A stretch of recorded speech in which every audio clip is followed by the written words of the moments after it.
ನಿಮಿಷ.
ನಮಸ್ಕಾರ ಮಾಮ. ನಮಸ್ಕಾರ.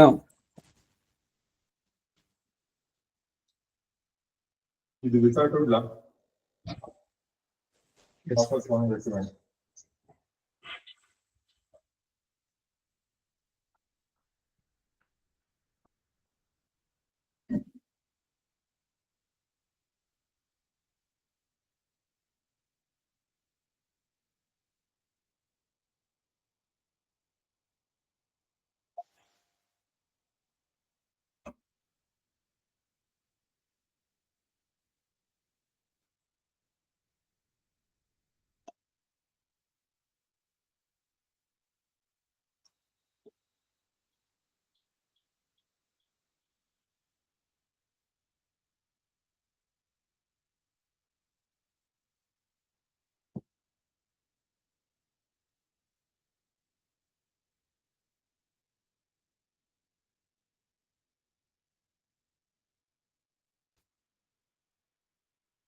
ನಮಸ್ಕಾರ ಮಾಮ.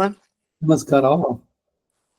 ಅಮ್ಮ, ಈ ಕುಂಭಮೇಳಕ್ಕೆ ಸ್ನಾನ ನಾವು ಮಾಡ್ಬೇಕು ಅಂತ ಇದೆಯಾ? ನಮ್ಮ ಅಲ್ಲಿ ಇದೆಯಾ ಅದು? ಅದೇನು ಹೋಗೋದಾದ್ರೆ ಹೋಗಿ ಬನ್ನಿ, ಒಳ್ಳೇದು ಮಾಡಿದ್ರೆ. ಏನು ಕುಂಭಕ್ಕೆ ಏನು ಉದಾಹರಣೆ ಅಂದ್ರೆ, ಈ ಗರುಡ ಅಮೃತ ಮಥನ ಇದಕ್ ತಗೊಂಡ್ಬಂದಲ್ಲ, ಕಳಶನ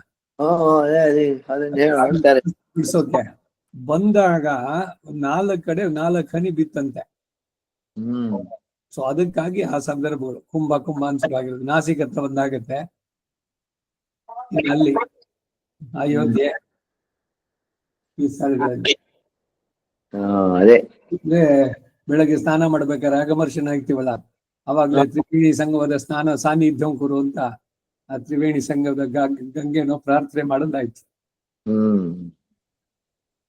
ತ್ರಿವೇಣಿ ಸಂಗಮದಲ್ಲಿ ಸ್ನಾನ ಮಾಡ್ಬೇಕು ಅಂತಿದೆ, ಬಟ್ ಕುಂಭಮೇಳದಲ್ಲಿ ಮಾಡ್ಬೇಕು ಅಂತ ಅಲ್ಲಿ ಏನು ಇಲ್ಲ. ಹಿಂದಿನ ಹಿನ್ನೆಲೆ ಇದೆಲ್ಲ ನೋಡಿದ್ರೆ ಇವೆಲ್ಲ ಅವ್ರ ಇತರೆಯವರುಗಳಿಗೆಲ್ಲ ಬೇರೆ ಬೇರೆ ವ್ರತಗಳು ಅದು ಇದು ಇದೆಲ್ಲ ಹಾಗೆ. ಇದು ಹೇಗೆ ಅಂತಂದ್ರೆ, ಈಗ ವೈಕುಂಠ ಏಕಾದಶಿ ಏನಾದ್ರು ವಿಶೇಷ ಇದೆಯೋ ಅಂದ್ರೆ ಏನಿಲ್ಲ, ಎಲ್ಲ ಏಕಾದಶಿ ತರ ಅದು ಒಂದು ಸ್ವರ್ಗದ ಭಾಗ. ಬೇರೆಯವರೆಲ್ಲ ಹೋದ್ರೆ ಅಲ್ಲಿ ಬಂದ್ರೆ ಅಂತ. ನಾವು ಪ್ರತಿ ಏಕಾದಶಿನೂ ಅಷ್ಟೇ ವೈಕುಂಠ ಏಕಾದಶಿ ಇರ್ತಾ. ಏನ್ ವೈಕುಂಠ ಏಕಾದಶಿಗೆ ಅಂತಂದ್ರೆ, ನಮ್ಮ ಆಳ್ವಾರಗಳದು ತಿರುವದ್ದೀನ ಇದೆಯಲ್ಲ, ಅದಕ್ಕೆ ಅದು ಮಾರ್ಕು. ಅದರಿಂದ 10 ದಿವಸ ಆಮೇಲೆ ಅಂತ ಅಷ್ಟಿಗೆ ಇಟ್ಕೊಂಡಿದೀವಿ ಹೊರತು ವೈಕುಂಠ ಏಕಾದಶಿ ಬಹಳ ಬೇರೆದಕ್ಕಿಂತ ವಿಷಯ. ಎಲ್ಲ ಏಕಾದಶಿಗಳು ಅಷ್ಟೇನೆ ನಮಗೆ, ಇನ್ನೇನ್ ಬೇರೆ. ವೈಕುಂಠ ಏಕಾದಶಿ ಒಂಥರ ಇವಾಗ ಇದಾಗ್ಬಿಡ್ತಾ, ಅದು ಕಮರ್ಷಿಯಲ್ ಆಗಿ ಎಲ್ಲಾ ಕಡೆನೂ ಈ ವೈಭವ ಅಲ್ಲ, ಆ ತರದಲ್ಲಿ ವೈಭವ ಲಕ್ಷ್ಮಿ ಅನ್ನೋದು 1 ದಿವಸ ಗಾಳಿ ಇಸಿದ್ದಂಗೆ ಹೋಗಿ ಎಲ್ರು ವೈಭವ ಲಕ್ಷ್ಮಿ ಮಾಡಿದ್ದು. ಈಗೆಲ್ಲ ನಮ್ಮವರು ಎಲ್ಲ ಇದಕ್ಕೆ ಹೋಗೋದು, ಯಾವುದು ಅಯ್ಯಪ್ಪ.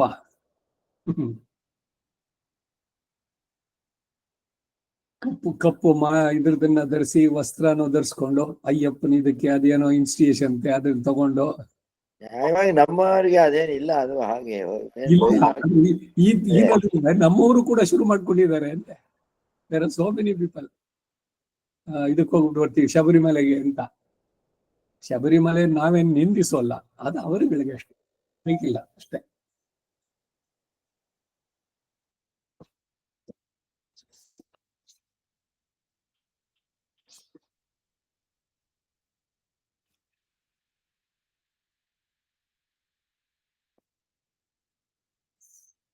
ಆರಂಭ ಮಾಡ. ಅಸ್ಮದ್ ಗುರುಭ್ಯೋ ನಮಃ, ಅಸ್ಮತ್ ಪರಮ ಗುರುಭ್ಯೋ ನಮಃ, ಅಸ್ಮತ್ ಸರ್ವ ಗುರುಭ್ಯೋ ನಮಃ. ಶ್ರೀಮತೆ ರಾಮಾನುಜಾಯ ನಮಃ. ಶ್ರೀಮಾನ್ ವೆಂಕಟನಾಥಾರ್ಯ ಕವಿತಾರ್ಕಿಕ ಕೇಸರಿ ವೇದಾಂತಾಚಾರ್ಯವರ್ಯೋ ಮೇ ಸನ್ನಿಧತ್ತಾಂ ಸದಾ ಹೃದಿ. ಗುರುಭ್ಯಃ ತದ್ಗುರುಭ್ಯಶ್ಚ ನಮೋ ವಾಗಮದೀಮಹೇ ವೃಣೀಮಹೇ ಚ ತತ್ರಾದ್ಯೋ ದಂಪತಿ ಜಗದಾಂಪತಿ. ಸ್ವಶೇಷಭೂತೇನ ಮಯಾ ಸ್वीयैः सर्वपरिचितैः विधातुं प्रीतमात्मानं श्रीमान् प्रक्मते स्वयं। शुक्लाम्बरधरं विष्णुं शशिवर्णं चतुर्भुजं प्रसन्नवदनं ध्यायेत् सर्वविघ्नोपशान्तिः। यस्यद्विरदवक्त्राद्याः पारिषद्याः परशतं विघ्नं निघ्नन्ति सततं विश्वक्सेनं तमाश्रये।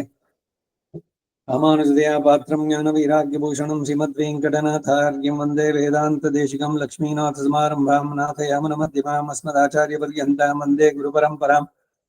यो नित्यमच्युतपदाम्बुजयुग्मरुग्मव्यामोहतस्तदितराणि तृणाय मेने। अस्मद्गुरोर्भगवतोऽस्य दैकसिन्धोः रामानुजस्य चरणौ शरणं प्रपद्ये। मातापिता युवतियस्तनया विभूतिः सर्वं यदेव नियमेन मदन्मयानाम् आद्यस्य न कुलपतेर्वकुलाभिरामं श्रीमत्तदङ्ग्रीगुणं प्रणमामि मूर्ध्ना। नूतं सरश्च मादात्वयपट्टनाथ श्रीभक्तिसारकुलशेखर योगिवाहान् भक्ताङ्ग्रिरेण परकालयतीन्द्रमिश्रान् श्रीमत्पर अंकुशमुनिं प्रणतोऽस्मि नित्यं। ज्ञानानन्दमयं देवं निर्मलं स्फटिकाकृतिम् आधारं सर्वविद्यानां हयग्रीवमुपास्महे। व्यासं वसिष्ठनप्तारं शक्तेः पौत्रमकल्मषं पराशरात्मजं वन्दे जगदातं तपोनिधिं। व्यासाय विष्णुरूपाय व्यासरूपाय विष्णवे नमो वै ब्रह्मनिधये वासिष्ठाय नमो नमः।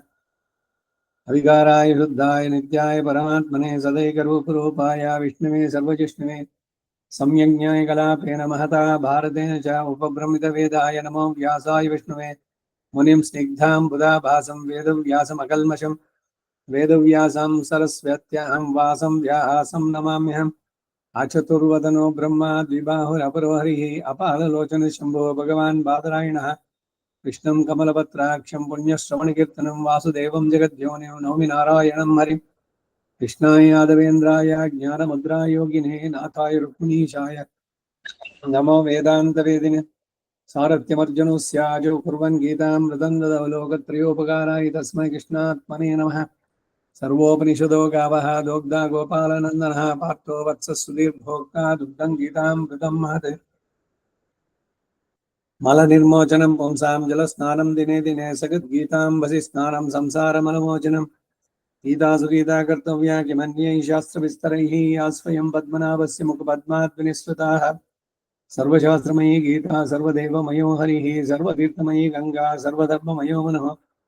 यस्मिन् प्रसादसुमुखे कवयोऽपि ते शास्त्राण्यशासुयन्महिमाश्रयाणि। कृष्णेन तेन यदि स्वयमेव गीतं शास्त्रस्य तस्य सदृशं किन्यास्ति शास्त्रम्। भीष्मद्रोणतटा जयद्रथजला गान्धार नीलोत्पला शल्यग्राहवती कृपेण वैनी कर्णेन वेलाकुला। अश्वत्थाम विकर्ण घोरमकरा दुर्योधनावर्तिनी सोत्तीर्णः खलु पाण्डवहिरणनदी कैवर्तके केशवे। नमोऽस्तु ते व्यासविशालबुद्धे पुल्लारविन्दायतपत्नेत्र। येन त्वया भारततैलपूर्णः प्रज्वालितो ज्ञानमयप्रदीपः। प्रपन्नपारिजाताय तोत्रवेत्रैकपाणिये ज्ञानमुद्राय कृष्णाय गीतामृतदुहे नमः। वसुदेवसुतं देवं कंसचाणूरमर्दनं देवकी परमानन्दं कृष्णं वन्दे जगद्गुरुम्। आराशर्यमचः सरोजमरं गीतार्थगन्धोत्कटं नानाख्यानकेसरं हरिकथा सम्बोधनाबोधितं। लोके सज्जनषट्पदैरहरः पेपीयमानं मुदा भूयात् भारतपङ्कजं कलिमलप्रध्वंसिनश्रेयसे।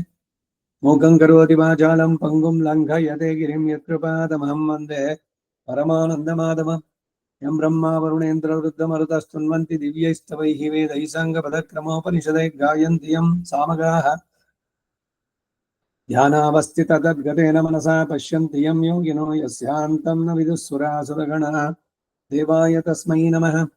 ಆರ್ತಾಯ ಪ್ರತಿಬೋಧಿತಾಂ ಭಗವತಾ ನಾರಾಯಣೇನ ಸ್ವಯಂ ವ್ಯಾಸೇನ ಗ್ರಥಿತಾಂ ಪುರಾಣಮನ್ನಾಂ ಮಧ್ಯೆ ಮಹಾಭಾರತಂ ಅದ್ವೈತಾಮೃತವರ್ಷಿಣೀಂ ಭಗವತೀಂ ಅಷ್ಟಾದಶಾಧ್ಯಾಯಿನೀಂ ಅಂಬತ್ವಾಮನುಸಂದಧಾಮಿ ಭಗವದ್ಗೀತೆ ಭವದ್ವೇಷಿಣೀಂ. ಅಷ್ಟಮೈಷಿ ಸಮೇತ ಶ್ರೀಕೃಷ್ಣಾಯ ಪರಬ್ರಹ್ಮಣೇ ನಮಃ. ಅಥ ಶ್ರೀಮದ್ ಭಗವದ್ಗೀತಾಸು ಉಪನಿಷತ್ಸು ಬ್ರಹ್ಮವಿದ್ಯಾಯಾಂ ಯೋಗಶಾಸ್ತ್ರೇ ಶ್ರೀಕೃಷ್ಣಾರ್ಜುನ ಸಂವಾದೆ ರಾಜವಿದ್ಯಾ ರಾಜಗುಹ್ಯ ಯೋಗೋ ನಾಮ ನವಮೋಧ್ಯಾಯೇ 30 ಶ್ಲೋಕಃ. 30ನೇ ಶ್ಲೋಕ. 2ನೇ ಸಂಪುಟ, ಪುಟ 1139. ಅವತಾರಿಕೆಯನ್ನ ನಿನ್ನೆ ನೋಡಿದ್ವಿ. ತತ್ರಾಪಿ ಅಂದ್ರು ಅಷ್ಟೇನೆ. ಏನು ತತ್ರಾಪಿ ಅಂದ್ರೆ ಅನ್ನೋದಕ್ಕೆ ಯಾವಾಗ ಆಶ್ರಯಿಸಿದ್ರು ಇವರೆಲ್ಲ ಜಾತ್ಯಾದಿ ಉತ್ಕೃಷ್ಟತೆ ನಿಕೃಷ್ಟತೆಗಳು ಇದ್ರೂ ಕೂಡ ಅವರೆಲ್ಲರೂ ತನಗೆ ಸಮಭಾವ ಅಂತ ಹೇಳಿ ಭಗವಂತ ಈ ಹಿಂದಿನ 29ನೇ ಶ್ಲೋಕಗಳಿಲ್ಲ ಸೌಲಭ್ಯ ಸೌಶೀಲ್ಯಗಳನ್ನೇ ವ್ಯಕ್ತಪಡಿಸಿದ್ರು.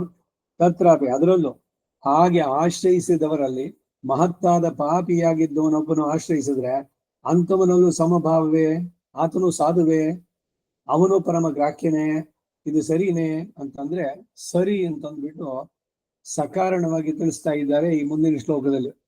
ಅದಕ್ಕಾಗಿ ಇದೊಂದು ಅವತಾರಿಕೆ. ಅಪಿ ಚೇತ್ ಸುದುರಾಚಾರೋ ಭಜತೆ ಮಾಂ ಅನನ್ಯ ಭಾಗ್ ಸಾಧುರೇವ ಸಮಂತವ್ಯ ಸಮ್ಯಗ್ ವ್ಯವಸಿತೋ ಹಿ ಸಹ.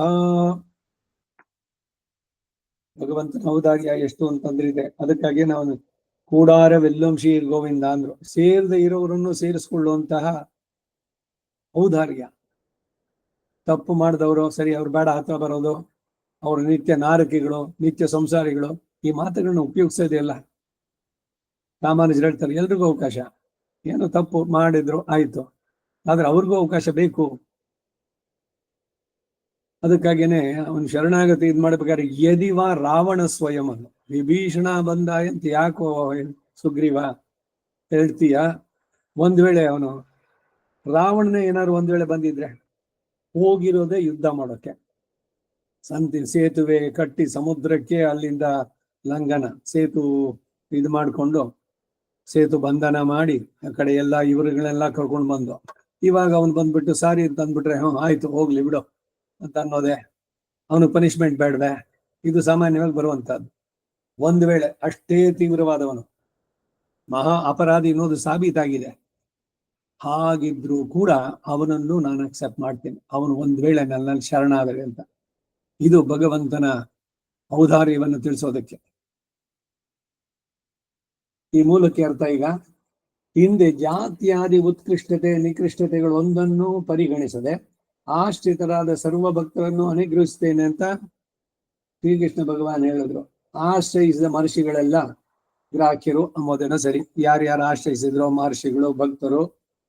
ಆದರೆ ಶಾಸ್ತ್ರ ವಿರುದ್ಧವಾದ ಕರ್ಮಗಳನ್ನೇ ಎಸಗುತ್ತಾ ಕೃತ್ಯ ಅಕರಣ ಮಾಡಬೇಕಾದದ್ದನ್ನ ಬಿಟ್ಟಿದ್ದು ಅಕೃತ್ಯಾಕರಣ, ದೀರ್ಘ ಇರ್ಬೇಕು, ಅಕೃತ್ಯಾಕರಣ, ಅಕೃತ್ಯ ಅಕರಣ, ಅಕೃತ್ಯಾಕರಣ, ಅಕೃತ್ಯಗಳನ್ನ ನಡೆಸುವಂತಹದ್ದು.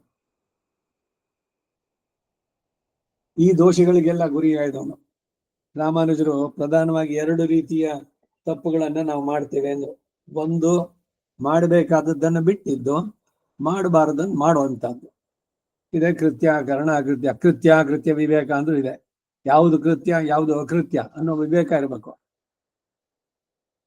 ಹಾಗೆ ದೋಷಗಳಿಗೆಲ್ಲ ಗುರಿಯಾದವನು ಅವನು ಒಂದ್ ವೇಳೆ ಆಶ್ರಯಿಸಿದ್ರೆ ಆತನು ಮಾನ್ಯನೋ ಅಂತಂದ್ರೆ ಹೌದು ಅಂತಾರೆ ಈ ಶ್ಲೋಕದಲ್ಲಿ. ಆತನು ಮಾನ್ಯನೇ. ಅದು ಹೇಗೆ ಅಂತಂದ್ರೆ ಹಿಂದೆ ದೋಷಿಯೇ ಆಗಿದ್ರು ಕೂಡ ಈಗ ಆತನ ವ್ಯವಸಾಯ ಸಮೀಚೀನವಾದದ್ದಾಗಿ ತನ್ನನ್ನೇ ಏಕಾಂತ ಭಕ್ತಿಯಿಂದ ಭಜಿಸುವುದರಿಂದ ಮಾನನೀಯನೇ ಅಂತ ಹೇಳ್ತಾರೆ. ಸುದುರಾಚಾರೋಪಿ ಚೇತಿ, ಅತ್ಯಂತ ದುಷ್ಟವಾದ ವೇದ ವಿರುದ್ಧಗಳಾದಂತಹ ದುರಾಚಾರ ಉಳ್ಳವನಾಗಿದ್ರೂ ಕೂಡ, ಅಂದ್ರೆ ಶಾಸ್ತ್ರ ವಿರುದ್ಧ ಕರ್ಮಗಳನ್ನೇ ನಡೆಸಿ ಮಹಾಪಾಪಿ ಅಂತ ಅನಿಸಿದ್ರೂ ಕೂಡ ಯಾವುದೋ ಒಂದು ಸುಗತ ಪರಿಪಾಕದಿಂದಲೋ ಅಥವಾ ಶಾಸ್ತ್ರಜನ್ಯ ಜ್ಞಾನದಿಂದಲೋ ಅಥವಾ ಮಹತ್ತಾದ ಗುರುಪದೇಶ ಮಹಿಮೆಯಿಂದಲೋ ಹೇಗೋ ನನ್ನನ್ನ ಅನನ್ಯ ಭಾಗ ದೇವತಾಂತರ ಸಂಬಂಧ ಇಲ್ಲದೆಯೋ ಅಥವಾ ಇತರ ಫಲ ಸಂಬಂಧ ಇಲ್ಲದೆಯೋ ಏಕಾಂತ ಚಿತ್ತನಾಗಿ ಭಜತೆ ಚೇತಿ, ಅವನು ಒಂದ್ ವೇಳೆ ನನ್ನನ್ನು ಆಶ್ರಯಿಸಿದ್ರೆ ಅಂತ. ಒಂದು ನಿಮಿಷ ಬಂದೆ.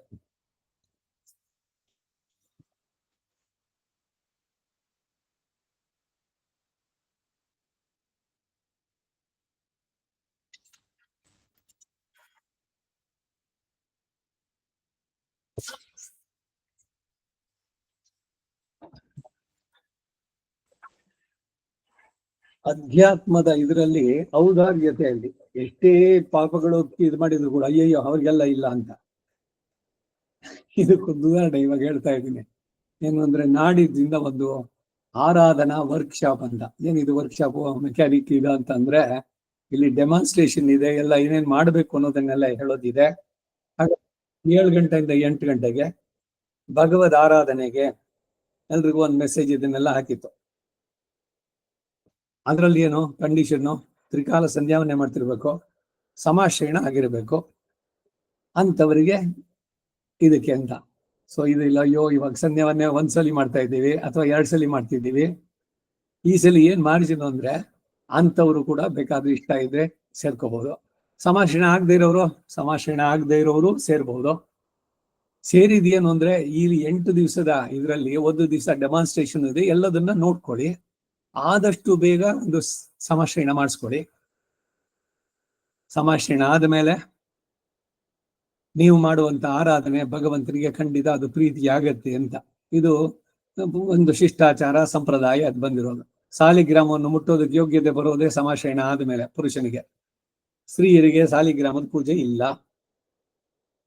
ಸೊ ಅದಕ್ಕಾಗಿ ತುಂಬಾ ರೆಸ್ಟ್ರಿಕ್ಷನ್ಸ್ ಬೇಡ. ಅಟ್ಲೀಸ್ಟ್ ಮನಸ್ಸಿದ್ರೆ, ಈಗ ಒಂದ್ಸಲಿ ಸಂಧ್ಯಾವನೆ ಮಾಡ್ತಿದ್ದಾರೆ, 3 ಹೊತ್ತು ಮಾಡೋಣ ಅನ್ನೋ ಒಂದು ಸಂಕಲ್ಪ ಅವ್ರು ಮಾಡ್ಕೊಂಡು ಬಂದ್ರೆ ದೇ ಆರ್ ಎಲಿಜಿಬಲ್, ಕಲಿಬಹುದು.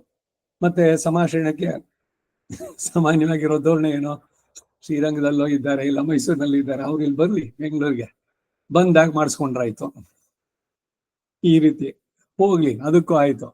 ಸೊ ಅದಕ್ಕಾಗಿ ಇವಾಗ ಯಾಕೆಂದ್ರೆ ಈ ಆರಾಧನೆ ಯಾವಾಗ್ಲೂ ಮತ್ ಮಾಡಲ್ಲ, ಯಾವಾಗ್ಲೋ ಒಂದ್ಸಲಿ ಮಾಡೋದು. ಮಾಡಿದಾಗ ಎಲ್ಲರೂ ಕಲ್ತ್ಕೊಳ್ಳಿ ಅದರಲ್ಲಿ ಏನಿದೆ ಅಂತ. ಅದರ ಅರ್ಥವನ್ನು ಸರಿಯಾಗಿ ಗ್ರಹಿಸಿದ್ರೆ, ಅಯ್ಯೋ ಒಂದೊಂದು ಪುಸ್ತಕದಲ್ಲಿ ಒಂದೊಂದ್ ತರ ಇದೆಯಲ್ಲ, ಏನು ಅನ್ಕೋಬೇಕಾಗಿಲ್ಲ. ಅಲ್ಲಿ 6 ಆಸನಗಳಿದೆ. ಅದರಲ್ಲಿ ಕೆಲವರು ಸ್ತೋತ್ರ ತಂದು ಈ ಶ್ಲೋಕ ಹೇಳಿದ್ರೆ ಇನ್ನೊಬ್ರು ಇನ್ನೊಂದು ಶ್ಲೋಕ ಹೇಳಿದ್ದಾರೆ, ಎಷ್ಟೇ ವ್ಯತ್ಯಾಸಗಳು. ಮೂಲತಃ ಏನು ಅನ್ನೋದನ್ನ ತಿಳಿದು ಬಿಟ್ರೆ ನೀವು 15 ದಿವಸದಲ್ಲೂ ಆರಾಧನೆ ಮಾಡಿ. ಇಲ್ಲ ಸಮಯ ಇದೆಯಾ, ಕೂತ್ಕೊಂಡು 3 ಗಂಟೆನೂ ಮಾಡಿ. ಪಂಚಸೂಕ್ತಗಳನ್ನ ಹೇಳಿ, ಸ್ತೋತ್ರಗಳೆಲ್ಲ ಏನೇನ್ ಬರುತ್ತೋ ಅದನ್ನೆಲ್ಲ ಹೇಳಿ, ಅಲಂಕಾರ ಆಸನದಲ್ಲಿ ಈ ರೀತಿ ಮಾಡಿ ಮಾರ್ಜಿನ್ ಅಂತವರೆಗೂ ಉಂಟು ಅನ್ನೋದನ್ನ ಈ ಸಲ ಹಾಕಿದ್ವಿ. ಇಲ್ಲಿ ಕೃಷ್ಣಂದು ಬಂತಲ್ಲ, ಇವಾಗ ಇಷ್ಟು ಮಹಾಪಾಪಿಯಾದವನಿಗೂ ಅವಕಾಶ ಇದೆಯೋ ಅಂತಂದ್ರೆ, ಯಾವುದೋ ಒಂದು ವ್ಯಾಜ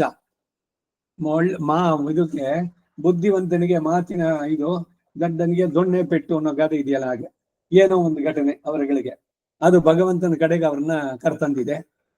ಅಂತವ್ರಿಗೆ ಅವಕಾಶ ಉಂಟು ಅಂತಂದ್ರೆ ಖಂಡಿತ ಉಂಟು. ಇಲ್ಲ ಏನೋ ಹೇಳಿದ್ದು ಗುರು ಉಪದೇಶ, ಯಾರೋ ಹೇಳಿದ್ರು ಆಪ್ತರು, ಅಯ್ಯೋ ಅಟೆಂಡ್ ಮಾಡೋ ಅಂತ, ಹಾಗೆ ಬಂದವರಿಗೆ ಅವಕಾಶ ಉಂಟು. ಆಮೇಲೆ ಎಲ್ಲ ಸೆಟ್ರೇಟ್ ಮಾಡ್ಕೊಳ್ಳಿ ಆ ತರದಲ್ಲಿ.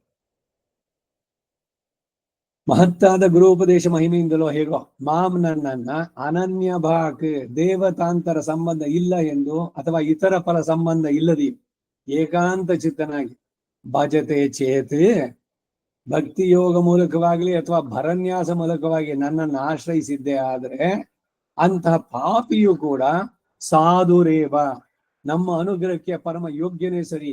ಆದ್ದರಿಂದ ಸಹ ಆತನು ಮಂತವ್ಯ, ಬಹುಮಾನಿಸಪಡ್ತಕ್ಕವನು ಅಂತಾರೆ. ಸುಮ್ಮನೆ ತಿಳಿಯತಕ್ಕದ್ದು ಎಂದು ಅರ್ಥ ಮಾಡುವುದು ಮಂದ. ಆತನು ಸನ್ಮಾನಕ್ಕೆ ಅರ್ಹ ಎಂಬ ಭಾವ ಅಂದ್ರು ಇಲ್ಲಿ. ಮಹಾಪಾಪಿಯಾದವನು ಈಗ ಬಂದಿದ್ದಾನೆ, ಬರ್ಲಿ, ಆಗ್ಬೋದು, ಅವನ್ನು ನಾವು ಅಕ್ಸೆಪ್ಟ್ ಮಾಡ್ಕೊಳ್ತೀವಿ. ಅವನು ಮಹಾನ್, ಯಾಕೆಂದ್ರೆ ನನ್ನ ಹತ್ರಕ್ಕೆ ಬಂದ್ನಲ್ಲ, ಉದಾರ ಸರ್ವೈವೈತೆ. ಯಾರ್ಯಾರು ಭಗವಂತನ ಹತ್ರ ಬರ್ತಾರೋ, ಯಾವ್ದಕ್ಕಾರು ಬರ್ಲಿ, ಒಟ್ನಲ್ಲಿ ಬರ್ತಾರಲ್ಲ ಅವರೆಲ್ಲ ಉದಾರಿಗಳೇನೆ. ಅದರಲ್ಲಿ ಹಂತಗಳು ಬೇರೆ, ಅರ್ಥಾರ್ಥಿ, ಜಿಜ್ಞಾಸು, ಜ್ಞಾನಿ ಇವೆಲ್ಲ ಬಂದಿದೆ. ಹೀಗೆ ಮಹಾಪಾಪಿಯಾದವನು ಕೂಡ ಏನಾದ್ರು ಬದಲಾವಣೆಗೆ ಬಂದ್ರೆ ಆಗ್ಬೋದು ಅಂತಾರೆ. ಆತನು ಸನ್ಮಾನಕ್ಕೆ ಅರ್ಹ ಅಂತಂದ್ರು. ಅದೇನಂತಹ ಪಾಪಿಯಾಗಿದ್ದವನು ಕೂಡ ಮಾನ್ಯನು ಅಂತ ಹೇಗೆ ಹೇಳ್ತೀರಿ ಅಂತಂದ್ರೆ ಅದಕ್ಕೆ ಕಾರಣ ಹೇಳ್ತಾರೆ, ಸಹ ಅವನು ಈಗ ಸಮ್ಯಕ್ ವ್ಯವಸಿತೋ ಹಿ, ನನ್ನನ್ನು ಆಶ್ರಯಿಸಿ ಉತ್ತಾರಣೆಯನ್ನು ಹೊಂದಬೇಕು ಎಂಬ ನಿಶ್ಚಯ ಬುದ್ಧಿಯನ್ನು ಉಳ್ಳವನಷ್ಟೇ. ತನ್ನ ಬಾಳನ್ನ ಸರಿ ಮಾಡ್ಕೊಳ್ಬೇಕು, ಇಷ್ಟು ದಿವಸ ನಾನು ಇದ್ದೆ ಪಶ್ಚಾತ್ತಾಪ ಪಟ್ಟು ಬಂದವನು ಅಂದ್ರೆ ಖಂಡಿತ ಅವನಿಗೂ ಉಂಟು. ಆ ಕಾರಣದಿಂದಲೇ ನನ್ನನ್ನು ಅವನು ಸೇವಿಸ್ತಾ ಇದ್ದಾನೆ. ಯಾವಾಗ ಉಪಾಯ ಅನುಷ್ಠಾನವನ್ನು ಮಾಡಬೇಕು ಅಂತ ಸಂಕಲ್ಪಿಸಿದನೋ ಅವನಿಗೆ ಕ್ರಮೇಣ ಯತೈಷಿಕಾ ತೂಲಂ ಅಗ್ನೌ ಪ್ರದೂಯೇತ ಏವಂ ಹಿ ಅಸ್ಯ ಪಾಪ್ಮಾನಃ ಪ್ರದೂಯಂತೆ. ನೋಡಿ ಎಂತ ಉದಾಹರಣೆಗಳು ಕೊಡ್ತಾರೆ. ಹತ್ತಿ ರಾಶಿ ಇದೆ, ಹಾಗೆ ಪಾಪದ ರಾಶಿ ಇದೆ, ಅದಕ್ಕೆ ಒಂದೇ ಒಂದು ಕಿಡಿ ಬೆಂಕಿ ತಗಲ್ಬಿಟ್ರೆ ಸಾಕು, ಪೂರ್ಣವಾಗಿ ನಾಶವಾಗಿ ಹೋಗುತ್ತೆ. ಸೊ ಅವನು ಮಾಡಿದಂತಹ ಮಹಾಪಾಪಗಳು ಅವೆಲ್ಲ ಇವನು ಬಂದು ನನ್ನನ್ನು ಆಶ್ರಯಿಸ್ಬೇಕು ಅಂತ ಬಂದಲ್ಲ, ಅದರಿಂದ ಆಗೋದು. ಎಂದು ಪಾಪ್ಮಾನಃ ಪ್ರದೂಯಂತೆ ಎಂದು ಯಥಾ ಪುಷ್ಕರ ಪಲಾಶೆ ಅವೋ ನ ಶ್ಲಿಷ್ಯಂತೆ ಏವಂ ವಿಧಿ ಪಾಪಂ ಕರ್ಮ ನ ಶ್ಲಿಷ್ಯತೆ. ಇದು ಚಾಂದೋಗ್ಯ ಉಪನಿಷತ್ತಿನ ಮಾತು 4:14-3 ಎಂಬ ಶ್ರುತಿಯಲ್ಲಿ ಹೇಳಿರುವ ಹಾಗೂ, ಮತ್ತು ಈ ಬ್ರಹ್ಮಸೂತ್ರದ ಒಂದು ಸೂತ್ರ ಇಲ್ಲಿ ಕೊಡ್ತಾ ಇದ್ದಾರೆ, ಶಾರೀರಿಕ ಇದರಲ್ಲಿ ಸೂತ್ರ. ತದಧಿಗಮ ಉತ್ತರ ಪೂರ್ವಾಘಯೋ ಅಶ್ಲೇಷ ವಿನಾಶೌ ತದ್ವ್ಯಪದೇಶಾತ್. ಪೂರ್ವ ಉತ್ತರ ಅಘ ಪಾಪಗಳು, ಅದರ ಅಶ್ಲೇಷ ವಿನಾಶವು ತದ್ವ್ಯಪದೇಶಾತ್. ಶ್ರೀಭಾಷ್ಯದಲ್ಲಿ ಡಿಸ್ಕಷನ್ ಇದೆ. ಇವೆಲ್ಲ ಇದ್ರು ಮತ್ತೆ ಅವ್ರು ಹೆಂಗ್ ಹೇಳಿದ್ರು, ಮಧ್ವ ಸಂಪ್ರದಾಯ ನಿತ್ಯ ನಾರಕಿಗಳು ಅಥವಾ ನಿತ್ಯ ಸಂಸಾರಿಗಳು, ಅವರಿಗೆ ದೇರ್ ಇಸ್ ನೋ ಚಾನ್ಸ್. ಏನೋ ಅದು ಅವ್ರದ್ದು. ನಮ್ಮ ಇದರಲ್ಲಿ ಇದು ಔದಾರ್ಯ. ಈ ಎಲ್ಲ ದೃಷ್ಟಿಯಿಂದ ರಾಮಾನುಜರು ಕೊಟ್ಟಂತ ಭಾಷ್ಯಕ್ಕೆ ಶ್ರೀಭಾಷ್ಯ ಅಂತ ಬಂದಿದ್ದು. ಸಮಂಜಸ ಮಾಡಿದ್ದು ಅಂದ್ರೆ ಇದು ಇದು ಇತಿ ಸರ್ವಂ ಸಮಂಜಸಂ ಅಂತಾನೆ ತರ್ತಾರೆ. ಎಲ್ಲರಿಗೂ ಇಲ್ಲಿ ಅವಕಾಶ, ಯಾರು ಎಷ್ಟೇ ಅವರ ಹಿಂದಿನ ಹಿನ್ನೆಲೆ ಏನೇ ಇರಲಿ. ಈಗ ನಾವು ಹಿಂದಿನ ಜನ್ಮದಲ್ಲಿ ಏನೇನ್ ಕರ್ಮಗಳು ಮಾಡಿದ್ವೋ ಅದೆಲ್ಲ ಕನ್ಸಿಡರ್ ಮಾಡ್ತಾರೆ. ಏನೋ ನಿನ್ನ ಹತ್ರ ಬರೋಂಗಿಲ್ಲ, ನಿನ್ ಹಿಂದಿನ ಜನ್ಮದ್ದು ಅಷ್ಟಿದೆ ಇಷ್ಟಿದೆ ಅಂತ. ಈಗ ಬಂದಿದೆಯಲ್ಲ, ಬಾ ಹಿಂದಿಂದ ಎಲ್ಲವನ್ನು ನಾನು ಅದಕ್ಕೆಲ್ಲ ಪರಿಹಾರ ಮಾಡ್ತೀನಿ ಅಂತಾರೆ. ಆದ್ದರಿಂದ ಆತನು ಹಿಂದೆ ಎಷ್ಟೇ ದುರಾಚಾರಿಯಾಗಿದ್ರು ಕೂಡ ಯಾವಾಗ ಆಶ್ರಯಿಸಿ ಪ್ರಪನ್ನನಾದನೋ ಆಗ ಎಲ್ಲ ಪಾಪಗಳು ನಶಿಸಿ ಹೋಗೋದ್ರಿಂದ ಅಂತಹ ಸುಸಂಕಲ್ಪದಿಂದ ಆತನು ಸಾಧುರೇವ, ನಮ್ಮ ಅನುಗ್ರಹಕ್ಕೆ ಅವನು ಯೋಗ್ಯನೇ. ಇದರಿಂದ ಕೃಷ್ಣ ಇನ್ನೊಂದು ಸಂದೇಶ ಕೊಡ್ತಾ ಇದ್ದಾನೆ. ಯಾರೋ ಏನೋ ತಪ್ಪು ಮಾಡಿದ್ರು, ಅದು ಎಲ್ರಿಗೂ ಊರ್ನಲ್ಲೋ ಹಳ್ಳಿನಲ್ಲೋ ಮತ್ತೊಂದೋ ಗೊತ್ತಾಗಿತ್ತು, ಸರಿ ಎಲ್ಲ ಆಯ್ತು. ಅವ್ರು ನೋಡಿದ ತಕ್ಷಣ ಎಲ್ಲರೂ ಅವ್ರ ದೋಷನ ಎತ್ತಿ ಹೇಳೋದು ಬೇಡ. ಅವನು ಇವಾಗ ಬದಲಾಯಿದ್ದಾನೆ, ಬಹಳ ಭಕ್ತಿ ಇದನ್ನ ಭಗವಂತನ ಉಳಿಸ್ಕೊಂಡಿದ್ದಾನೆ. ಗೌರವದಿಂದ ಅವನನ್ನು ಕಾಣಿ, ಬರೀ ಆ ಹಿಂದಿಂದನ್ನೇ ಮತ್ತೆ ಮತ್ತೆ ಹೇಳೋದಲ್ಲ. ತಪ್ಪು ಮಾಡದೇ ಇರೋರು ಯಾರೋ, ಇದಕ್ಕೆ ಎಲ್ಲ ಬೇಕಾದಷ್ಟು ಉದಾಹರಣೆ ಕೊಡೋದು. ಬಹಳ ಮುಖ್ಯವಾಗಿ ಏನು ಅಂತಂದ್ರೆ, ಈಗ ಅವನು ತನ್ನ ಪಶ್ಚಾತ್ತಾಪದಿಂದ ಪರಿಶುದ್ಧನಾಗಿದ್ದಾನೆ. ಅವನನ್ನು ನಾವು ನಿಂದಿಸಿದ್ರೆ ಇದು ಭಾಗವತ ಅಪಚಾರ ಆಗತ್ತೆ. ನಾಶ್ಲೀಲಂ ಕೀರ್ತಯೇತ್. ಇಂಥವ್ರಿಗೂ ಅಷ್ಟೇ, ಬರೀ ವೇದ ವಿದ್ಯಾ ಬ್ರಾಹ್ಮಣ್ಯಭ್ಯ ಅವ್ರಿಗೆ ಮಾತ್ರ ಅಂತಲ್ಲ, ಬೇರೆ ಯಾರನ್ನು ಅದಕ್ಕೆ ನಿಂದಿಸೋದು ಬೇಡ. ಯಾರ್ಯಾರಲ್ಲಿ ಅಧ್ಯಾತ್ಮದ ಯಾವ ಇದ್ರಲ್ಲಿ ಇದ್ದಾರೆ, ಸ್ಟೇಜ್ ನಲ್ಲಿ ಹಂತಗಳಲ್ಲಿ ಇರ್ತಾರೆ, ನಮ್ಮನ್ನು ಮೀರಿದಂತೆ ಅವ್ರಾಗಿರ್ಬೋದು. ಈಗ ಆ ವ್ಯಾಸರು ಕನಕದಾಸನ ಕತೆ ಇವುಗಳೆಲ್ಲ ನೀವು ನೋಡ್ಬೇಕಾದ್ರೆ, ಈ ಕನಕ ಬಂದ ಮೇಲೆ ಅವ್ರು ಶುರು ಮಾಡ್ತಾ ಇದ್ರು ವ್ಯಾಸರಾಯರು. ಅದೇನು ಪಾರ್ಶಿಯಾಲಿಟಿ, ಅವನು ಬಂದಾಗ್ಲೇ ಶುರು ಮಾಡ್ಬೇಕು ಅಂತ. ಈ ಯಾರೋ ಮೋಕ್ಷಕ್ಕೆ ಹೋಗ್ತಾರೆ ಅಂದ್ರೆ, ನಾನು ಹೋಗ್ತೀನಿ ಸ್ವಾಮಿ ಅಂದವ. ಎಲ್ರು ಅಂದ್ರು, ಓಹೋ ನಾವೆಲ್ಲ ಇಷ್ಟೆಲ್ಲ ಸ್ತೋತ್ರೀರಾಗಿ ಎಲ್ಲ ಪಂಚಕಾಲ ಪರಾಯಣ ಎಲ್ಲ ಆಗಿದ್ವಿ, ನಾವೆಲ್ಲ ಬಿಟ್ಬಿಟ್ಟು ಇವನು ಹೋಗ್ಬಿಡ್ತಾನಂತೆ ಕುರ್ವ ಅಂತಂದ್ರು. ಅದ್ರ ಅರ್ಥ ಇವ್ರು ಸಿಳಿಸ್ಬೇಕು ಅಂತ ವ್ಯಾಸರಾಯರು ಪುನಃ ಕೇಳಿದ್ರು. ಏನು ಹಾಗಂದ್ರೆ, ನಾವು ಹೋಗ್ತೇನೋ ಅಂತ ಅಂದ್ರೆ ಕನಕ ಹೇಳ್ದ, ಎಲ್ಲರಲ್ಲಿರುವಂತಹ ನಾನು ಅನ್ನೋದು ಹೋದ್ರೆ ನಾವು ಮೋಕ್ಷಕ್ಕೆ ಹೋಗ್ಬಹುದು ಅಂತಂದ. ಅರ್ಥವನ್ನ ತಿಳಿಬೇಕಾದ್ರೆ ಅವನು ಯಾವ ಮಟ್ಟಕ್ಕಿತ್ತು, ಅವನ ಮೆಂಟಲ್ ಸ್ಟೇಟಸ್ಸು. ಇದು ಈ ಧನುರ್ದಾಸನ ವೃತ್ತಾಂತದಲ್ಲೂ ಅಷ್ಟೇ. ಪತ್ನಿ ಒಂದು ಸೈನ್ಯ ಆಭರಣಗಳೆಲ್ಲ ಒಟ್ಟೋಗಿದೆ. ರಾಮಾನುಜರು ಇವನ ಹಿರಿಮೆಯನ್ನು ತೋರಿಸೋದಕ್ಕೆ ಅವ್ರ ಹಿಂದ್ಗಡೆ ಹೋಗ್ಬಿಟ್ಟು ಸ್ವಲ್ಪ ನೋಡಿ ಏನು ಸಂವಾದ ನಡೆಯುತ್ತೆ ಅಂತ. ಅವಳು ಬಹಳ ಸಂತೋಷದಿಂದ ಹೇಳ್ತಾ ಇದ್ಲು, ಏನಾಯ್ತು ಗೊತ್ತಾ ಇವತ್ತು ಅಂತ. ಕನಕವಲ್ಲಿ ಅವಳು ಧನುರ್ದಾಸನ ಪತ್ನಿ, ಆಭರಣಗಳನ್ನೆಲ್ಲ ಧರಿಸ್ಕೊಂಡಿದ್ದು, ಒಂದ್ ಕಡೆ ಓರೆಯಾಗಿ ಮಲಗಿದ್ದು. ಯಾರೋ ಬರ್ತಾ ಇದ್ದಾರೆ ಅಂತ, ನಿದ್ದೆ ಏನು ಬಂದಿರ್ಲಿಲ್ಲ. ಏನು ಅವ್ರು ಬರೋದೇ ನೋಡಿದ್ರೆ ಕಳ್ಳ ಹೆಜ್ಜೆ ಇಟ್ಕೊಂಡ್ ಬರ್ತಿದಾರಲ್ಲ, ಏನು ಉದ್ದೇಶ ಇರ್ಬೋದು ಅಂತ. ಅಂತೂ ಎಲ್ಲ ಬಂದ್ರು, ಇವಳು ಮಲಗಿದ್ದು. ನಿಧಾನಕ್ಕೆ ಒಂದ್ ಕೈಡಿಂದ ಎಲ್ಲ ಎತ್ಕೊಂಡ್ರು, ಬಳೆ, ಉಂಗುರ, ಕಾಲ್ಗೆಜ್ಜೆ ಎಲ್ಲಾನು. ಸರಿ, ಇವಳಿಗೆ ಯಾರು ನನ್ನದೆಲ್ಲ ಕದ್ಕೊಂಡು ಹೋಗ್ತಾ ಇದ್ರಲ್ಲ ಬ್ರಾಹ್ಮಣರು ಅನ್ನಿಸ್ಲಿಲ್ಲ. ಒಂದ್ ಕಡೆ ತಗೊಂಡ್ರಲ್ಲ, ಇನ್ನೊಂದ್ ಕಡೆ ಇದು ತಗೊಳ್ಳಿ ಅಂತ ಕಣ್ಣು ಮುಚ್ಕೊಂಡು ನಿಧಾನಕ್ಕೆ ಇನ್ನೊಂದ್ ಕಡೆ ತಿರುಗಿದ್ರು. ಅವ್ರಿಗೆ ಭಯ ಆಗೋಯ್ತು. ಕಣ್ಣು ಬಿಟ್ರೆ ಯಾರು ಬಂದಿರೋದು? ಶ್ರೀ ವೈಷ್ಣವ ರಾಮಾನುಜರ ಶಿಷ್ಯರು. ಮರ್ಯಾದೆ ಇವ್ರಿಗೆ ಹೋಗೋದಲ್ಲ, ರಾಮಾನುಜರಿಗೂ ಬಂದ್ಬಿಡುತ್ತೆ ಅಂತ ಎಷ್ಟು ಸಿಕ್ತೋ ಅಷ್ಟು ತಗೊಂಡು ಓಡಿದ್ರು ಅವರು. ಆಮೇಲೆ ಇವನ್ ಬಂದ ಕಾಲಿಗೆ ನೀರು ಕೊಟ್ಲು. ಆಮೇಲೆ ಹೇಳಿದ್ರು, ಇವತ್ತೇನಾಯ್ತು ಗೊತ್ತಾ ಅಂತ. ಆಮೇಲೆ ಅವ್ರೇನ್ ಹೇಳಿದ್ದು, ಧನುರ್ದಾಸ, ಅಯ್ಯೋ ನೀನು ನಾನ್ ಕೊಡ್ತಾ ಇದ್ದೀನಿ ಅನ್ನೋ ಅಭಿಮಾನದಿಂದ ನೀನ್ ಹಂಗ್ ತಿರುಗಿದೆ. ಸುಮ್ನೆ ಮಲ್ಕೊಂಡಿದ್ರೆ ಅವರೇ ಹೆಂಗ್ ಬೇಕೋ ಅವ್ನು ತಗೊಂಡು ಹೋಗ್ತಿದ್ರು. ಹೋಗ್ಲಿ ಬಿಡು, ನಿನ್ನ ಆಭರಣ ಧರಿಸಿದ್ದಲ್ಲಿ ಅರ್ಧನಾದ್ರೂ ಸಾರ್ಥಕವಾಯ್ತಲ್ಲ ಅಂದ. ಹೋಯ್ತಲ್ಲ ಅಂತ ಒಂದು ಚೂರು ಧನುರ್ದಾಸಂದ ಆಗ್ಲಿಲ್ಲ. ಈ ಸಂವಾದ. ಇದಕ್ ಮೊದ್ಲು ಏನ್ ಮಾಡಿದ್ದು ಕತೆ ಎಲ್ಲ ಕೇಳಿದಿರಿ ನೀವು. ಕೆಲವ್ರದ್ದು ತಾಮ್ರ ಚೊಂಬಿತ್ತು, ಆಚಮನಕ್ಕೆ, ಇನ್ಯಾರ್ದೋ ಬಟ್ಟೆ ಪಂಚೆ ಹಾಕಿದ್ದು ಎಲ್ಲ ಹಾಕಿದ್ದನ್ನೆಲ್ಲ ಇವ್ರು ರಾಮಾನುಜರೇ ಹೇಳಿ ತೆಗೆಸಿಟ್ರು. ಇವರೆಲ್ಲ ಅವ್ರನ್ನೆಲ್ಲ ಏನೋ ಚೀತು ಎಲ್ಲಾ ಶಾಪಗಳನ್ನು ಹಾಕಿ ಅವರಿಗೆ ಏನೋ ಒಂದು ಹರಿದ ಪಂಚೆನೋ ಮತ್ತೊಂದು ಹೋಗಿದ್ದಕ್ಕೆ, ಚಿನ್ನ ಒಡವೆಗಳೇನೆ ಇವಳು ಧರಿಸಿದ್ದು ಅದೆಲ್ಲ ಹೋಗಿದ್ದಕ್ಕೆ ಇವರ ಸಂವಾದ ಹೆಂಗಿತ್ತು. ಈ ಕತೆ ಯಾಕೆ ಹೇಳಕ್ ಬಂದೆ ಅಂದ್ರೆ, ನೋಡುವ ದೃಷ್ಟಿ ಹೇಗಿದೆ ಅಂತ. ಈಗ ಧನುರ್ದಾಸ ಯಾವ ಮಟ್ಟಕ್ಕಿತ್ತು ಅವನು ಮಾನಸಿಕವಾಗಿ ಅಂತ. ಇದೆಲ್ಲ ಧರಿಸ್ಕೊಂಡು ಇವೆಲ್ಲ ಇರೋದು ಸರಿ, ಸದುಪಯೋಗ ಆಯ್ತು, ತಗೊಂಡ್ರು, ಏನೋ ಅವ್ರಿಗೆ ಅವಶ್ಯಕತೆ ಇತ್ತು, ಹೋಯ್ತು ಅಂತ. ಯಾವುದೋ ಒಂದು ವಸ್ತು ಕಳೆದಾಯ್ತು ಅಂದ್ರೆ ಅನ್ಯಾಯ ಅಂತ. ಅನ್ಯಾಯ ಹೆಂಗ್? ಅದು ನ್ಯಾಯವಾದ್ದೆ. ಯಾಕೆ ನ್ಯಾಯ ಅಂತಂದ್ರೆ ಅದಕ್ಕೂ ನಿಮಗೂ ಇದು ಸಂಬಂಧ ಮುಗೀತಲ್ಲಿಗೆ, ಅದಕ್ಕೆ ಅದು ಹೋಯ್ತು. ಸೊ ಅದಕ್ಕಾಗಿ ಯಾವುದೂ ನ್ಯಾಯ ಇಲ್ಲ. ಭಗವಂತನ ದೃಷ್ಟಿನಲ್ಲಿ ಎಲ್ಲವೂ ನ್ಯಾಯವಾದ್ದೆ.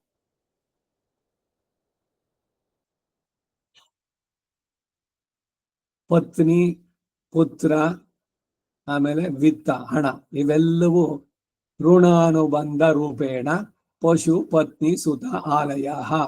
ಒಂದ್ ವೇಳೆ ಅದು ಹೋದ್ರೆ ಅದಕ್ಕೆ ದುಃಖ ಪಡಬಾರದು ಅನ್ನೋದು ಸಂದೇಶ. ಹೀಗೆ ಆ ಅಧ್ಯಾತ್ಮದಲ್ಲಿ ಯಾವ ಮಟ್ಟಕ್ಕೆ ಇವರು ಮೇಲಕ್ಕೆ ಏರಿದ್ರು ಅಂತ ಅದರದ್ದು ಒಂದು ಉದಾಹರಣೆ, ಅದರದಕ್ಕೆ ಹೇಳಿದ್ರು. ಸೊ ಅದರಿಂದ ಏನು ಅಂದ್ರೆ, ಹಿಂದೆ ಒಂದು ಸಲಿ ತಪ್ಪು ಮಾಡಿದ ಅಂತ ಅಂದ್ಬಿಟ್ಟು ಅವರನ್ನ ಎಲ್ಲಾ ಕಾಲದಲ್ಲೂ ಅಯ್ಯೋ ಅವನ ಗೊತ್ತು ನನಗೆ, ಚಿಕ್ಕ ವಯಸ್ಸಿನಲ್ಲಿ ಕದ್ಬಿಟ್ಟಿದ್ದ, ಚಿಕ್ಕ ವಯಸ್ಸಿನಲ್ಲಿ ಕದ್ದಿದ್ದಕ್ಕೂ ಇವಾಗ ಅವನು ಸಾಧನೆ ಮಾಡಿದ್ದಾನೆ, ಅದ್ರದ್ದು ಕಣ್ಣಿಗೆ ಯಾಕೆ ಬರೋಲ್ಲ? ಗೋಳೆ ಬೆಳ್ಳಗಿದೆ, ಪೂರ್ಣವಾಗಿ ಶುಭ್ರವಾಗಿ, ಎಲ್ಲೋ ಒಂದು ಕಪ್ ಚುಕ್ಕಿ ಇದೆ. ಏನು ಹೀಗೆ ಕಾಣಿಸುತ್ತೆ ಅಂದ್ರೆ, ನೋಡಿ ಅಲ್ಲೊಂದು ಕಪ್ ಚುಕ್ಕಿ ಇದೆ, ಅದ್ಯಾಕೆ ಬರೀ ಕಪ್ ಚುಕ್ಕಿ ಕಾಣಿಸುತ್ತೆ? ಇನ್ನು ಅಷ್ಟಗಲದಲ್ಲಿ ಬೆಳ್ಳಗಿದೆಯಲ್ಲ, ಅದ್ಯಾಕೆ ಕಾಣಿಸೋಲ್ಲ ನಿಮ್ಗೆ? ಲೋಕದಲ್ಲಿ ನಾವು ದೃಷ್ಟಿಕೋನ ಬದಲಾಯಿಸ್ಕೊಳ್ಬೇಕು ಅನ್ನೋ ದೊಡ್ಡ ಸಂದೇಶ ಇದು. ಇನ್ನೊಬ್ಬರ ತಪ್ಪನ್ನ ಎತ್ತಿ ದೊಡ್ಡದಾಗಿ ತೋರಿಸೋದು ಬೇಡ. ಅವ್ರ ತಪ್ಪಿರ್ಲಿ, ಬಿಟ್ಬಿಡಿ. ಸೀತಾದೇವಿ ಅದಕ್ಕೆ ಹೇಳಿದ್ರು, ನ ಕಶ್ಚಿನ್ನ ಅಪರಾಧ್ಯತಿ ಪಾಪಾನಾಂ ವಾ ಶುಭಾನಾಂ ವಾ ವದಾರ್ಹಾಣಂ ಪ್ಲವಂಗಮ. ಏನು ಅಂತಂದ್ರೆ, ಕ್ಷಮಿಸೋದಿದೆಯಲ್ಲ ಅದೇ ಬಹಳ, ಅದು ಪ್ರಧಾನ. ಹಾಗೆ ಒಳ್ಳೆಯದನ್ನ ನೋಡೋಣ. ಲೋಕದಲ್ಲಿ ಎಲ್ಲ ಕಡೆನೂ ಒಳ್ಳೇದೇನಿದೆ ಅದನ್ನ ನೋಡೋಣ. ಇದು ಸಂದೇಶ ಉಪನಿಷತ್ತಿಂದು. ಆನೋ ಭದ್ರ ಕ್ರತುವೋ ಎಂದು ವಿಶ್ವತಃ. ವಿಶ್ವದ ಎಲ್ಲೆಲ್ಲಿ ಒಳ್ಳೇದು ಏನೇನಿದೆಯೋ ಅದೆಲ್ಲ ಬಂದು ನನ್ನನ್ನು ಸೇರಲಿ ಅನ್ನೋ ಪ್ರಾರ್ಥನೆ. ಇದನ್ನ ನಾವು ಬೆಳೆಸ್ಕೊಳ್ಬೇಕಾದದ್ದು ಬಹಳ ಮುಖ್ಯ. ಇದೆಲ್ಲ ಸಂದೇಶಗಳು ಈ ಒಂದು ಶ್ಲೋಕದಲ್ಲಿ ಭಗವಂತ ಹೇಳ್ತಾ ಇದ್ದಾನೆ. ಆದ್ರಿಂದ ಪಾಪಿಷ್ಠನಾದವನು ಆಶ್ರಿತನಾಗ್ಬಿಟ್ರೆ ಅಂತನ ವಿಷಯದಲ್ಲೂ ಕೂಡ ನಾನು ಸಮೋಹಂ ಅಂತ ಹೇಳಿದ್ರು. ಸುದುರಾಚಾರನಾಗಿರುವ ಮಹಾಪಾಪಿಗೆ ಶಾಸ್ತ್ರದಲ್ಲೂ ಲೋಕದಲ್ಲೂ ಶಿಕ್ಷೆ ವಿಹಿತವಾದದ್ದೇ. ಆತನು ಸತ್ಪುರುಷದಿಂದಲೂ ನಿಂದ್ಯನು. ಹೀಗಿದ್ದಾಗ್ಲೂ ಕೂಡ ನಾನು ಅಂತವನ ವಿಷಯದಲ್ಲೂ ಸಮವಾಗಿ ಭಾವಿಸ್ತೇನೆ. ಅಂತಹ ನಿಂದ್ಯನನ್ನ ಸಾಧುರೇವ ಅಂತ ಹೇಳಿ ಏವ ಕಾರ್ಯದಿಂದ ದೃಢಪಡಿಸಿ ಹೇಳ್ಬಹುದೋ, ಇದು ನಿನ್ನಂತಹ ನ್ಯಾಯಪರರಿಗೆ ವಿರುದ್ಧ ಧರ್ಮ ಅಲ್ವೋ ಅಂತಂದ್ರೆ ಆತನ ವ್ಯವಸಾಯ ತುಂಬಾ ಮಂಗಳಕರವಾದುದಲ್ವೇ ಅಂತಾರೆ. ಅವನು ಪಶ್ಚಾತ್ತಾಪದ ಬೆಂಕಿನಲ್ಲಿ ಇದ್ನಲ್ಲ, ಅಯ್ಯೋ ನಾನು ಇಷ್ಟು ದಿವಸ ನನ್ನ ಜೀವನ ವ್ಯರ್ಥವಾಗಿ ಕಳೆದೆ, ಇವೆಲ್ಲ ಅದರಲ್ಲಿ ಎಲ್ಲ ಹೋಯ್ತು. ಆ ಹಿಂದಿಂದೆಲ್ಲ ಪೂರ್ಣವಾಗಿ ನನ್ನನ್ನ ಈಗ ಭಕ್ತಿಯಿಂದ ಆತನು ಭಜನೆ ಮಾಡ್ತಾನೆ ಅಲ್ವೇ. ಹಾಗೆ ಅಂತವನ ಪಾಪಗಳನ್ನೆಲ್ಲ ನಾಶ ಮಾಡಿ ಪರಿಗ್ರಹಿಸುವೆ ಎಂದು ಸಂಕಲ್ಪಿಸಿ ನಾನು ಶಾಸ್ತ್ರ ಮೂಲಕ ತಿಳಿಸಿರುತ್ತೇನೆ ಅಲ್ವೇ. ಆದ್ದರಿಂದ ಅವನು ಸಾಧುರೇವ, ಸಾಧು ಏವ, ಆ ಏವಕಾರ ಅಥವಾ ಪಾಪಿ ಶರಣಾಗತನಾಗಿ ಆಶ್ರಯಿಸಿದ್ರು ಶಿಕ್ಷಿಸುವುದು ಲೋಕದ ನ್ಯಾಯಾಧಿಪತಿಗಳಿಗೆ ನ್ಯಾಯ ಆಗಿರ್ಬೋದು. ನನ್ನಂತಹ ಕರುಣಾಸಾಗರಿಗೆ ಅದು ಯೋಗ್ಯವೇ? ಲೋಕಾರೂಢಿನಲ್ಲೇ ಇದೆ. ಈಗ ಯಾರೋ ಬಂದು ಏನೋ ತಪ್ಪು ಮಾಡಿದ್ರು, ಹೌದು, ಅವನು ಒಪ್ಕೊಂಡ ತಪ್ಪನ್ನ, ಅದು ಮೊದಲನೇ ಸ್ಟೆಪ್. ಎರಡನೇದು, ಅಯ್ಯೋ ನನ್ನನ್ನ ದಯವಿಟ್ಟು ಕ್ಷಮಿಸಿ. ಆ ಪಶ್ಚಾತ್ ಅಂದ್ರೆ ಆಮೇಲೆ ನಾ ಮಾಡಿದ್ದು ತಪ್ಪು ಅನ್ನೋದು ಮನಸ್ಸಿಗೆ ಬಂದಿದೆಯಲ್ಲ, ಈ ಕಾರಣ ಅವನಿಗೆ ನಿಜವಾಗ್ಲೂ ಪಶ್ಚಾತ್ತಾಪ ಇದ್ರೆ ಇನ್ನೊಂದ್ಸಲಿ ಆ ತಪ್ಪು ಮಾಡೋಲ್ಲ ಅವನು. ಅಂತವನನ್ನು ಕ್ಷಮಿಸೋದ್ರಲ್ಲಿದೆ ಔದಾರ್ಯ. ಲೋಕದಲ್ಲೂ ಎಲ್ಲ ವ್ಯವಹಾರದಲ್ಲಿ ನಡೆಯೋದು ಇದೆ. ಈಗ ಯಾರೋ ಇಬ್ಬರಿಗೇನೋ ವೈಮನಸ್ಯ, ಏನೋ ತಪ್ಪು ಅಥವಾ ಏನೋ ಅವನು ನಿಜವಾಗ್ಲೇ ಮಾಡೋದ್ನೋ ಅಥವಾ ಇಂಟೆನ್ಷನಲ್ಲೋ ಅಥವಾ ಸಾಂದರ್ಭಿಕವಾಗಿಯೋ ಹೋಗಿ ಕಡೆಯಲ್ಲಿ ಅವನಿಗೆ ಕ್ಷಮಾಪಣೆ ಕೇಳದ, ಆಯ್ತು ಹೋಗ್ಲಿ ಬಿಟ್ಕೋಣ ಬಿಡಿ, ಆಯ್ತು ಕೆಟ್ಟದ್ದು ಏನೋ ಒಂದು ಕೆಟ್ಟಗಳಿಗೆ ನಡೀತು, ಲೆಟ್ ಅಸ್ ಫರ್ಗೆಟ್ ಇಟ್. ಇದು ಸತ್ಪುರುಷರ ಲಕ್ಷಣ. ಅದನ್ನ ಅಲ್ಲಿಗೆ ಬಿಡ್ಬೇಕಾದ್ದು. ಅದನ್ನೇ ಸಾಧಿಸ್ಬೇಕಾ? ಪ್ರತೀಕಾರ ಯಾವಾಗ ಸಿಗುತ್ತೆ ನನಗೆ? ಅವ್ನು ನನಗೆ ಹಿಂಗೆ ಅವಮಾನ ಮಾಡೋದ್ನಲ್ಲ ಅಥವಾ ಏನೋ ಒಂದು ಹಾನಿ ಮಾಡೋದ್ನಲ್ಲ. ಇದೆಲ್ಲ ಮಹಾಭಾರತದಲ್ಲಿ ನೋಡ್ತೀವಿ. ಈಗ ದ್ರೌಪದನಿಗೋ ದ್ರೋಣನಿಗೋ ಶುರುವಾಗಿದ್ದ ಹೆಂಗೆ? ಒಬ್ರೊಬ್ರದ್ದು ಇದ್ ಮಾಡ್ಕೊಳಕ್ಕೆ, ಒಬ್ಬನಿಂದ ಇವನು ಅವಮಾನಿತನಾದ. ಆಮೇಲೆ ಅವನೇನ್ ಮಾಡ್ದ? ಶಿವನನ್ನು ಹೋಗಿ ಪ್ರಾರ್ಥನೆ ಮಾಡಿದೆ, ಅವನನ್ನು ಕೊಲ್ಲೋದ್ ಮಗ ನನಗೆ ಹುಟ್ಲಿ ಅಂತ ಮಾಡಿದ್ದು. ಏನು ದೇವ್ರ ಪೂಜೆನೋ ಅಥವಾ ತಪಸ್ಸೋ ಇವುಗಳೆಲ್ಲ ಯಾವ ಉದ್ದೇಶದಿಂದ ಮಾಡ್ಬೇಕು? ಉತ್ತಂಕನ ಕತೆ ಜ್ಞಾಪಕ ಇದೆಯಲ್ಲ, ತಕ್ಷಕ ಇವನಿಗೆ ಆ ಅದಿತಿಯ ಕುಂಡಲಗಳನ್ನ ತಗೊಂಡ್ಬಂದು ಕೊಡ್ತೀನಿ ಅಂತಂದ. ಅದನ್ನ ತಗೊಂಡೋಗ್ಬಿಟ್ಟ ಅವನು. ಇವನ ಅಲ್ಲಿ ಹೋಗಿ ಅವನನ್ನ ಪ್ರಾರ್ಥನೆ ಮಾಡಿ ಕಡೆ ಕೊಟ್ಟ ಅವನ ತಕ್ಷಕ. ಈ ತಕ್ಷಕ ವೈನತೆಯನ್ನು ಸೊಂಟದಲ್ಲಿ ಇದ್ದಾನ ಅವನು. ನಾಗಾಭರಣ ಧರಿಸಿರೋದು. ಈ ನಾಗರ ಪಂಚಮಿ ಅಥವಾ ಗರುಡ ಪಂಚಮಿ, ಗರುಡ ಜಯಂತಿ ಬಂತಲ್ಲ, ಅವಾಗ ಅವನ ಶ್ಲೋಕಗಳಲ್ಲಿ ನೋಡಿದ್ರೆ ಇವರೆಲ್ಲ ಇದ್ದಾರೆ. ವಾಸುಕಿ, ಕಾರ್ಕೋಟಕ, ತಕ್ಷಕ, ಇವರೆಲ್ಲ ಅವನಿಗೆ ಆಭರಣಗಳಾಗಿದ್ದಾರೆ. ಇವರುಗಳೆಲ್ಲ ಶ್ರೇಯಸ್ಕರರು ಅಷ್ಟೇ. ವಿಷದ ಇದೆ ಅವರಲ್ಲಿ, ಇಲ್ಲ ಅಂತಿಲ್ಲ. ಆದರೆ ಅವರ ಕೃಪೆ ಇವುಗಳು ಉಂಟಾಗೋದು ಉಂಟು. ನಮೋ ಅಸ್ತು ಸರ್ಪೇಭ್ಯೋ ಏಕೆ ಚ ಪೃಥಿವಿ ಮನು ಯೇ ಅಂತರಿಕ್ಷೇ ಯೇ ದಿವಿತೇಭ್ಯ ಸರ್ಪೇಭ್ಯೋ ನಮಃ. ಅಂತರಿಕ್ಷದಲ್ಲಿರೋದು, ದ್ಯುಲೋಕದಲ್ಲಿರೋದು ಮರದ ಪೊಟರೆಗಳು, ಏವಾ ವಟೆ ಶುಶೇರತೆ ತೇ ಸರ್ಪೇಭ್ಯೋ ನಮಃ. ಸರ್ಪಗಳನ್ನು ಕುರಿತೆ ನಮಸ್ಕಾರ ಇದೆ. ಉದುಕ್ಷಾಂತಿನಲ್ಲಿ ಇದು ಹನುಮಾಕನು ಸೇರಿದೆ. ಅದರಲ್ಲಿ ಕಂಕಣ ಕಟ್ಟಬೇಕಾದ್ರೆ ಆ ದಾರ, ಹಳದಿ ದಾರವನ್ನ, ಅದರಲ್ಲಿ ವಾಸುಕಿಯನ್ನು ಆವಾಹನೆ ಮಾಡಿ ಅವನಿಗೆ ಷೋಡಶ ಉಪಚಾರ ಸಲ್ಲಿಸಿ ಅಪ್ರತಿಸರ ಬಂಧ ಅನ್ನುವಂಥದ್ದು. ಆ ಕಾರ್ಯಕ್ರಮ ಮುಗಿದ ಮೇಲೆ ಅದ್ರ ವಿಸರ್ಜನೆ ಮಾಡಬೇಕು. ವಾಸುಕಿ ಉದ್ವಾಸನೆಯನ್ನು ಮಾಡಬೇಕು. ಇದೆಲ್ಲ ಪ್ರೊಸೀಜರ್. ಈಗ ಯಾವ್ದೋ ದೇವಸ್ಥಾನದಲ್ಲೋ ಎಲ್ಲ ಹೋಗಿದ್ರಿ, ಏನೋ ವೇದ ಹೇಳೋಕೋ ಎಲ್ಲ ಅವರು ಕಂಕಣ ಕಟ್ಟಿದ್ರು. ಆ ಕಂಕಣ ಕಟ್ಟಿದ್ದು ಹಂಗೇನೆ ಇಟ್ಕೊಂಡಿರೋದ? ಇದೆಲ್ಲ ತಪ್ಪು. ಅದ್ರಿಗೆ ಅದನ್ನು ತೆಗೆದು ಬಿಡ್ಬೇಕು ಬಿಡುಗಡೆ ಆದ್ಮೇಲೆ. ಹಾಗೆ ಒಂದು ಕಳಶದಲ್ಲಿ ಏನೋ ಆವಾಹನೆ ಮಾಡಿದ್ದೀರಿ, ಕಾರ್ಯಕ್ರಮ ಮುಗಿದ ಮೇಲೆ ಕಳಶದಿಂದ ಉದ್ವಾಸನೆ ಮಾಡಿ ದೇವತೆಯನ್ನು ಕಳಿಸ್ಬಿಡ್ಬೇಕು. ಅದು ಸುಮ್ಮನೆ ಹಂಗೇನೆ ದೇವ್ರ ಮೊದಲು ಎಲ್ಲೋ ಇಟ್ಬಿಡೋದಲ್ಲ. ಎಲ್ಲ ವಿಧಿವಿಧಾನಗಳಿದೆ, ಆ ರೀತಿ ನಡೆಸಬೇಕಾದದ್ದು. ಸೊ ಲೌಕಿಕವಾಗಿ ನ್ಯಾಯಾಧಿಪತಿಯಾದವನು ಶಿಕ್ಷೆಯನ್ನು ವಿಧಿಸಬಹುದು. ನಾನು ಕರುಣಾ ಸಾಗರ, ದಯಾನಿಧಿ, ದಯಾಸಾಗರ, ದಯೈಕ ಸಿಂಧೋಹೋ, ಇವೆಲ್ಲ ಇರೋನು. ಅದಕ್ಕಾಗಿ ನನ್ನ ಮಹತ್ವಕ್ಕೂ ನಾನು ಪರಮ ದಯಾನಿಧಿ ಎಂಬ ಯಶಸ್ಸಿಗೂ ಆಶ್ರಯಿಸಿದ್ರು ಶಿಕ್ಷಿಸಿದ್ರೆ ಅದು ಸರಿಯಾಗುತ್ತೋ ಅಂತ ಕೇಳ್ತಾ ಇದ್ದಾರೆ. ಆದ್ದರಿಂದ ಅವರು ಸಾಧುರೇವ ಅಂದ್ರೆ ಬಹುಮಾನಿಸಲು ಯೋಗ್ಯ ಎಂದೇ ದೃಢೀಕರಿಸಿ ಹೇಳ್ತೇನೆ ಅಂತಾರೆ.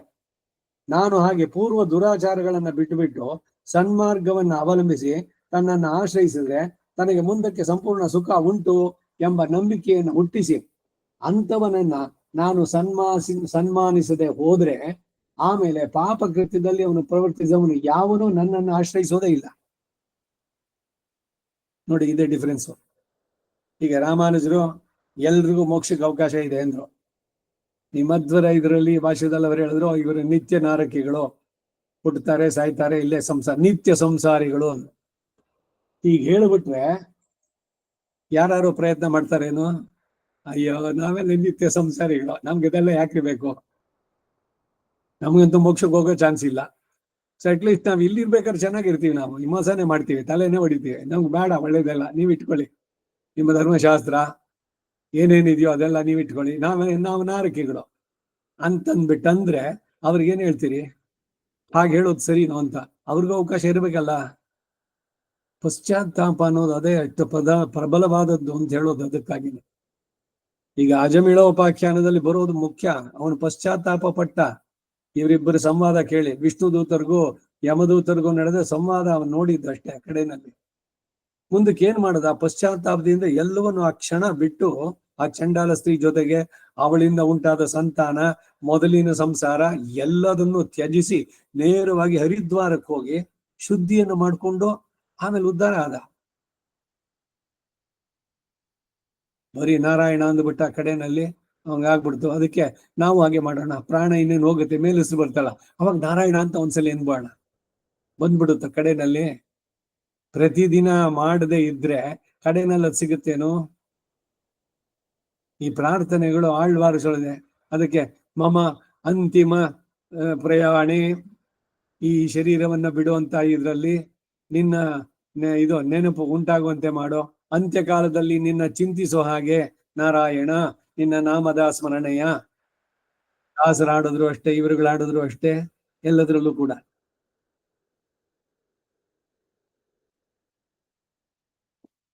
ಸೊ ಅದರಿಂದ ಎಷ್ಟೇ ತಪ್ಪು ಮಾಡಿದ್ರು ಕೂಡ ಪ್ರತಿ ಒಬ್ಬರಿಗೂ ಅವಕಾಶ ಇದೆ. ಭಗವಂತ ಅವರನ್ನ ಅನುಗ್ರಹಿಸ್ತಾನೆ, ಅದರಲ್ಲೂ ಕೂಡ ಸಂದೇಹ ಇಲ್ಲ. ಇದು ಸರಿಯಾದಂತಹದ್ದು.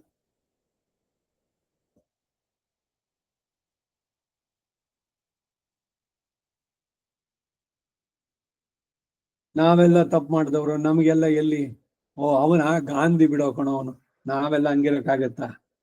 ನೋಡಿ ಗಾಂಧಿನ ಅವನ್ ದೇವತ್ವಕ್ಕೆ ಏರಿಸ್ಬಿಟ್ಟು ಅವನ್ ಹೇಳಿದ ಆದರ್ಶಗಳು, ಯಾರಿಗಾರು ಸತ್ಯವನ್ನ ಹೇಳಿ ಅಯ್ಯ ಅವನ್ ಹೇಳ್ಕೊಳ್ಳಿ, ಒಂದ್ ಕೆನ್ನೆ ಹೊಡೆದ್ರೆ ಇನ್ನೊಂದ್ ಕೆನ್ನೆ ತೋರ್ಸು. ಗಾಂಧಿ ಜೀವನವನ್ನ ಹೆಂಗೆ ಪ್ರೊಜೆಕ್ಟ್ ಮಾಡಿ ತೋರ್ಸಿದ್ರು ಅಂದ್ರೆ ಮಹಾನ್ ಮಹಾನ್ ಅಂತ. ಅವನು ನಿಜವಾಗ್ಲೂ ಮಾಡಿದ್ದು ದೇಶಕ್ಕೆ ದೊಡ್ಡ ಅಪಕಾರವೇನೆ. ಇದು ಇವಾಗ ಒಂದೊಂದಾಗ ಅವ್ರದ್ದು ಬರ್ತಾ ಇದೆ. ಈಗ ಇವೆಲ್ಲ ತಿಳಿದ್ರೆ ಅವ್ರ ಉದ್ದೇಶ ಏನಿತ್ತು, ಆ ನೆಹರುಗೆಲ್ಲ ಅದನ್ನು ಬೇರೆ ಹೆಚ್ಚಿಗೆ ಎಲ್ಲರ ಬಹುಮತ ಬಂದಿದ್ದು ಇವರಿಗೆ, ವಲ್ಲಭಾಯ್ ಪಟೇಲ್ಗೆ. ಅದನ್ನು ತ್ಯಜಿಸಿ ಇಲ್ಲ ಇವನಿಗೆ ಅಂತ ಕೊಟ್ಟು ಉದ್ಧಾರ ಮಾಡಿದ್ರ. ಏನೋ ಹಿಂದೆ ಮಾಡಿದ್ರು ಉಪವಾಸ ಮತ್ತೊಂದು ಅದು ಇದು ಅಂತ. ಈಗ ಅವನನ್ನ ಮಹಾತ್ಮ ಅಂತ ನಿಜವಾಗ್ಲೂ ಹೇಳ್ಬೇಕು ಅಂತ ಅನ್ಸೋಲ್ಲ. ಪರ್ಸನಲ್ ಆಗಿ ಏನೋ ಅವ್ನು ಹೇಳಿದ್ರು ಕೂಡ ದೇಶಕ್ಕೆ ಇಟ್ ವಾಸ್ ಎ ದೊಡ್ಡ ಆಘಾತ. ಬ್ರಿಟಿಷರ ಹತ್ರ ಸಿಕ್ಕದಕ್ಕಿಂತ ಪರಮದಾಸ್ಯ ಆಗೋಯ್ತು. ಇದು ನೈವಂಚಕರಾಗಿ ಎಲ್ರು ಸೇರ್ಕೊಂಡು ಅಂತಹ ಇದು ಸಂತತಿನೇ ಜಾಸ್ತಿ ಬೆಳೆಸಿದ್ದು. ಪ್ರತಿ ಒಬ್ರು ಅಷ್ಟೇ ಆ ಮೆಂಟಾಲಿಟಿ ಇಟ್ಕೊಂಡಿರೋ ಅಂತವ್ರು ತಮ್ಮ ಸ್ವಂತ ಸುಖ ಒಂದನ್ನ ನೋಡಿದ್ರೆ ಮೋಸ ಮಾಡಿಯೋ ಏನೋ ಆಸ್ತಿ ಅದನ್ನ ಮಾಡಿ ಹೋಗ್ಲಿ, ಒಬ್ರಿಗ ಅವ್ರು 7 ಸಂತತಿಗಾದ್ರೂ ಸಾಲದು. ಇದೇನು ಆದರ್ಶ? ಅಂತವ್ರಿಗೆ ಏನ್ ಸನ್ಮಾನಗಳು, ಅವನು ಪ್ರಧಾನ ಮಂತ್ರಿ, ಇವನು ಈ ಮಂತ್ರಿ ಆ ಮಂತ್ರಿ ಅನ್ಕೊಂಡು ಪುಸ್ತಕಗಳಲ್ಲಿ ಇವ್ರದ್ದು ಜೀವನ ಅದನ್ನ ಬೇರೆ ಹಾಕ್ಬಿಡೋದು. ಎಷ್ಟ್ರ ಮಟ್ಟಿಗೆ ಮುಂದಿನ ಜನರೇಷನ್ನೇ ಹಾಳು ಮಾಡ್ತಾ ಇರುವಂತಹದ್ದು. ಇದೇನಾದ್ರು ಹೇಳಿದ್ರೆ ಏನನ್ಸತ್ತೆ ಇವಾಗ ಹೊರಗಡೆನಲ್ಲಿ?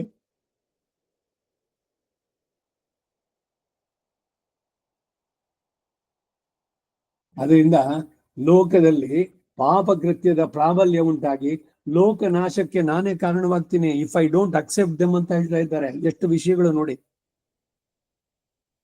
ಆದ್ದರಿಂದ ಸಾಧುರೇವ ಸಮಂತವ್ಯ, ಆಶ್ರಯಿಸಲಿ ಆಶ್ರಯಿಸದೆ ಹೋಗ್ಲಿ, ಕರ್ಮಾನುಗುಣವಾಗಿ ಮಾತ್ರ ಶಿಕ್ಷೆ ರಕ್ಷೆಗಳೇ ವಿನಃ ಅನ್ಯತಾ ಇಲ್ಲ ಎಂದು ನನ್ನ ಸಂಕಲ್ಪವನ್ನ ಶಾಸ್ತ್ರದ ಮೂಲಕ ತಿಳಿಸಿದ್ದೇನಾದರೆ ಈ ಎಲ್ಲರಂತೆಯೂ ನಾನು ಕೂಡ ಆಗ್ತೇನೆ. ಅದಕ್ಕಾಗಿ ಯದಿವಾ ರಾವಣ ಸ್ವಯಂ ಅಂತ ಹೇಳಿರೋ ಹಾಗೆ ಮಾಡಿದ ಅಮೋಘ ಕ್ಷಮಾಗುಣದಿಂದ ಪರಿಪೂರ್ಣ ಎಂದು ಹೇಳಲು ಅದು ಸಾಧ್ಯವಾಗುತ್ತೋ ಅಂದ್ರೆ, ಆದ್ದರಿಂದ ಭೂಮಿ ದೇವತೆಗೆ ನನ್ನಿಂದ ಕೊಡಲ್ಪಟ್ಟ ಕ್ಷಮಾಗುಣವೇ ನನ್ನಲ್ಲಿಲ್ಲ ಎಂದು ಲೋಕದವರೆಲ್ಲ ಹೇಳಿಕೊಳ್ಳುವರಾದ್ದರಿಂದ ಅಂತಹ ಆಶ್ರಿತರಾದ ದುರಾಚಾರಗಳನ್ನೆಲ್ಲ ಕ್ಷಮಿಸಿ ಆತನನ್ನ ಸಾಧುರೇವ ಎಂದು ಪರಿಗ್ರಹಿಸ್ತೇನೆ. ಆತನು ಹಿಂದೆ ಪಾಪಿಯಾಗಿದ್ದ ಎಂಬುದನ್ನ ವಿಧಿ ನಿಷೇಧ ವಾಕ್ಯಾತಿಕ್ರಮದಿಂದ ಈಶದಪಿ ಸ್ಮರಿಸದೆ ನ ಸ್ಮರತಿ ಅಪಕಾರಾಣ ಶತಂ ಅಪಿ ಆತ್ಮವತ್ತಯ ಎಂದು ಮಹರ್ಷಿ ಕೊಂಡಾಡಿರುವ ಹಾಗೆ ಆತನು ಸಾಧುರೇವ. ಹಾಗಾದ್ರೆ ಏನ್ ಎಲ್ರನ್ನು ಸೇರ್ಸ್ಕೊಂಡ್ಬಿಡ್ಬೋದಾ ಅಂತ ಇನ್ನೊಂದು ಸಂದೇಹ ಬರ್ಬೋದು. ಅವರಿಗೆ ಆ ಪಶ್ಚಾತ್ತಾಪದ ಬೇಗೆಯಲ್ಲಿ ನಿಜವಾಗಿಯೂ ಹೋಗಿ ಅದ್ ಬಂದಿರ್ಬೇಕು, ಮತ್ತವರು ಆ ತಪ್ಪು ಮಾಡಬಾರ್ದು. ಇಂಗ್ಲಿಷ್ ನಲ್ಲಿ ಒಂದು ಮಾತಿದೆ, there is no point in committing a mistake if you cannot correct yourself from it ಅಂತ. ನಮ್ಮಲ್ಲಿ ಗಾದೆ, ಈ ಗಾದೆನೂ ಬಹಳ ಇನ್ನೇ ಒಂದೊಂದ್ಸಲ ಹೇಳಿದೆ, ಯಾವುದಕ್ಕೋ, ഇരുಳು ಕಂಡ ಬಾವಿಯಲ್ಲಿ ಹಗಲು ಹೋಗಿ ಬಿದ್ದ ಅಂತ. ಕತ್ಲೇನಲ್ಲೇನೆ ಸಾಯಂಕಾಲ ಹೋಗ್ಬೇಕಾದ್ರೆ ಅಲ್ಲೊಂದು ಬಾವಿ ಇದೆ ಅಂತ ನಿಮ್ಗೆ ಚೆನ್ನಾಗಿ ಕಾಣಿಸಿದೆ. ಮಾರನೇ ದಿವಸ ಬೆಳಗ್ಗೆ 12 ಗಂಟೆ ಒಳ್ಳೆ ಬಿಸಿಲು ಚೆನ್ನಾಗಿದೆ, ನೆಲಬಾವಿ, ಅದ್ರ ಮುಂದೆ ಹೋಗ್ಬಿಟ್ಟು ಅವ್ನು ಬಿದ್ರ ಅವನನ್ನು ವಿವೇಕಿ ಅಂತ ಹೇಳ್ತಾರೆ ಏನೋ ಆ ರೀತಿ. ಸುಮ್ನೆ ಈಗ ತಪ್ಪು ಮಾಡಿದವ್ರಿಗೆ ಶಿಕ್ಷೆನೇ ಬೇಡವಾ? ಹಾಗಾದ್ರೆ ಇವೆಲ್ಲ ತೆಗೆದ್ಬಿಡೋಣವಾ ಅಂತಂದ್ರೆ ಶಿಕ್ಷೆ ಇದೆ, ಇಲ್ಲೂ ಕೂಡ ಇದೆ. ಅವನು ಬಂತಾನಲ್ಲ, ಆ ಶಿಕ್ಷೆಯ ತೀವ್ರವನ್ನ ರಾಜಕುಮಾರನಂತೆ, ಯಾಕೆ ಇವನನ್ನು ಆಶ್ರಯಿಸದನಲ್ಲ, ಇದು ನಾವು ರಹಸ್ಯ ತ್ರಿಸಾರದಲ್ಲಿ ನೋಡಿದ್ವಿ. ರಾಜ ತನ್ನ ಮಗ ತಪ್ಪು ಮಾಡಿದಾಗ ಶಿಕ್ಷೆ ಲಘುವಾಗಿ ಕೊಟ್ಟ, ಯಾಕೆಂದ್ರೆ ಅದು ಗೆಳೆಯರ ಸಂಪರ್ಕದಿಂದ ಅವನು ಕೆಟ್ಟ ಸಹವಾಸದಲ್ಲಿ ಬಿದ್ದು ಮಾಡಿದ್ದು ಅಂತ. ಆದ್ರೆ ಇವನಿಗೆ ಪ್ರಚೋದನೆ ಯಾವ ಮಾಡಿದ್ನೋ ಅವನಿಗೆ ಸಿವಿಯರ್ ಪನಿಷ್ಮೆಂಟ್. ಇಲ್ಲೂ ಕೂಡ ಹಾಗೆ ಭಗವಂತ ಯಾವಾಗ ಯಾರೇ ಆಗಲಿ ಅವನನ್ನು ಆಶ್ರಯಿಸಿದ್ರೆ ಅವನ ಪಾಪಗಳನ್ನ ಅವನು ಗಮನಿಸೋದಿಲ್ಲ. ಇದಕ್ಕೆ ಪೂರಕವಾಗಿ ನಮಗೆ ನೋಡಿ ಜೊತೆನಲ್ಲಿದ್ದಾರೆ ಶ್ರೀದೇವಿ, ಭೂದೇವಿ, ನೀಳಾದೇವಿಯರು. ಭಕ್ತ ದೋಷೇಶು ಅದರ್ಶನಂ ಅಂತಾರೆ ದಯಾಶತಕದಲ್ಲಿ. ಭಕ್ತರ ದೋಷಗಳನ್ನ ಭಗವಂತ ನೋಡದಂತೆ ಇವರುಗಳು ಮಾಡ್ತಾರೆ. ಈಗ ಹೇಳಿದ ತಕ್ಷಣ ಇವರು ದೋಷ ಮಾಡ್ಲಿ ಹಾಗಾದ್ರೆ ಅಂತಾನೋ? ಇಲ್ಲ, ಈಗಿನ ಧೋರಣೆ ಇದೆಯಲ್ಲ, ಈಗ ಯಾರೋ ಮಾಡ್ತಾ ಇದ್ದಾರೆ ಮೋಸ, ಅನ್ಯಾಯ, ಮತ್ತೊಂದು ಏನೋ ವ್ಯಾಪಾರ ದ್ರೋಹ ಚಿಂತನಂ ಅಂತ. ವ್ಯಾಪಾರದಲ್ಲಿ ಸಕ್ಸಸ್ ಆಗ್ಬೇಕು ಅಂದ್ರೆ ಮೋಸ ಮಾಡದಿದ್ರಾಗತ್ತೆ. ಅದಕ್ಕೇನ್ ಮಾಡೋದು ಅಂದ್ರೆ ತಿರುಪತಿಗೆ ಹೋಗ್ಬಿಟ್ಟು ಹುಂಡಿನಲ್ಲಿ ಒಂದಿಷ್ಟು ದುಡ್ಡು ಹಾಕಿ ಬಂದ್ಬಿಡೋದು. ಇವ್ರು ಅಂದ್ಕೊಳ್ಳೋದೇನೋ ಇವ್ರು ಮಾಡಿದ ಪಾಪಗಳಿಗೆಲ್ಲ ಅಲ್ಲೊಂದಿಷ್ಟು ದುಡ್ಡು ಹಾಕಿ ಬಂದ್ಬಿಟ್ರೆ ಹೋಯ್ತು ಅಂತ. ಆಮೇಲೆ ಏನು, ದಟ್ಸ್ ಎ ಫ್ರೆಶ್ ಲೈಸೆನ್ಸ್, ಮುಂದಿನ ದಿವಸದಿಂದ ಇನ್ನೂ ಹೆಚ್ಚು ಅನ್ಯಾಯ ಮಾಡ್ಬೋದು ಅಂತ. ಈ ತರ ಇವ್ರು ತಗೊಂಡ್ರೆ ಭಗವಂತ ಸುಮ್ಮನೆ ಇರ್ತಾನೇನು? ತಪ್ಪು ಆದವನಿಗೆ ಶಿಕ್ಷೆ ಖಂಡಿತ ಉಂಟು, ಅದ್ರಲ್ಲಿ ಸಂದೇಹನೇ ಇಲ್ಲ. ಇವೆಲ್ಲ ಕರ್ಮ ಸಿದ್ಧಾಂತದಲ್ಲಿ ಬಹಳ ಸ್ಪಷ್ಟವಾಗಿ ತುಂಬಾ ಸೂಕ್ಷ್ಮವಾಗಿ ಬರುವಂತದ್ದು. ಪ್ರಾಯಶ್ಚಿತ್ತವನ್ನ ಮಾಡ್ಕೊಳ್ಳೋವನು ಪಶ್ಚಾತ್ತಾಪ ಪಟ್ಟು ಪ್ರಾಯಶ್ಚಿತ್ತವನ್ನ ಆಚರಿಸಿದ್ರೆ ಅವನ ತಪ್ಪಿನ ಇದಕ್ಕೆ ಏನು ಶಿಕ್ಷೆ ಇದೆಯೋ ಅದ್ರ ಪ್ರಮಾಣದಲ್ಲಿ ಲಘು ಶಿಕ್ಷೆ ಉಂಟು. ಈಗ ಈ ಯಾವ್ದಾವ್ದೋ ಪರಪ್ಪನ ಗ್ರಹದಲ್ಲಿ ಇದ್ದಾರಲ್ಲ, ಯಾವಾಗ್ಲೂ ಇದೆ, ಈ ಗಾಂಧಿ ಜಯಂತಿಗೋ ಅಥವಾ ಇನ್ಯಾವುದಕ್ಕೋ ಅವರುಗಳು ಕೆಲವರಿಗೆ ಎಷ್ಟು ವರ್ಷ ಇತ್ತೋ ಅದನ್ನೇನೋ ಕಡಿಮೆ ಮಾಡಿ, ಅಥವಾ ಅವರ ಬಿಹೇವಿಯರ್, ಸ್ವಭಾವ, ನಡತೆಗಳಲ್ಲಿ ಏನೋ ಬದಲಾವಣೆ ಏನಾದ್ರು ಉಂಟಾಗಿ ಅವರು ಒಳ್ಳೆ ಇದರಲ್ಲಿ ನಡೀತಾರೆ ಅಂದ್ರೆ ಅವ್ರಿಗೆ ಅವಕಾಶ ಕೊಡೋದಕ್ಕೆ ಅಂತ ಕೆಲವ್ರನ್ನೆಲ್ಲ ಬಿಡುಗಡೆ ಮಾಡ್ತಾರೆ ಶಿಕ್ಷೆಯಿಂದ. ಶಿಕ್ಷೆಯಿಂದ ಬಿಡುಗಡೆ ಆಗಿ ಬಂದಿದ ತಕ್ಷಣ ಮತ್ತೆ ಅವನು ಮತ್ತೆ ಪಿಕ್ ಪ್ಯಾಕೆಟ್ ಮತ್ತೊಂದಕ್ಕೋ ಮಾಡಿದ್ರೆ ನಾಯಿ ಬಾಲ ಡೊಂಕು ಅಂತವರಿಗೆ ಸುಮ್ಮನೆ ಬಿಡೋದಲ್ಲ, ಅವ್ರಿಗೆ ಸಿವಿಯರ್ ಮತ್ತೆ ಪನಿಷ್ಮೆಂಟ್ ಆಗತ್ತೆ ಆ ಥರದಲ್ಲಿ. ಸೊ ಮೂಲತಃ ಪಶ್ಚಾತ್ತಾಪ ಇರಬೇಕು, ಇನ್ನೊಂದ್ಸಲಿ ಆ ತಪ್ಪನ್ನ ನಾನು ಮಾಡೋಲ್ಲ ಅನ್ನುವಂಥ ಸಂಕಲ್ಪ ಇವ್ನು ತಗೊಂಡಿರ್ಬೇಕು. ಅಂಥವರನ್ನ ಭಗವಂತ ಉದ್ಧಾರ ಮಾಡ್ತಾನೆ. ಯಾಕೆಂದ್ರೆ ಅವನು ಸರ್ವಂ ಐಕ್ಷತ, ಎಲ್ಲವನ್ನೂ ಅವನು ನೋಡಬಲ್ಲ. ಹೀಗೆ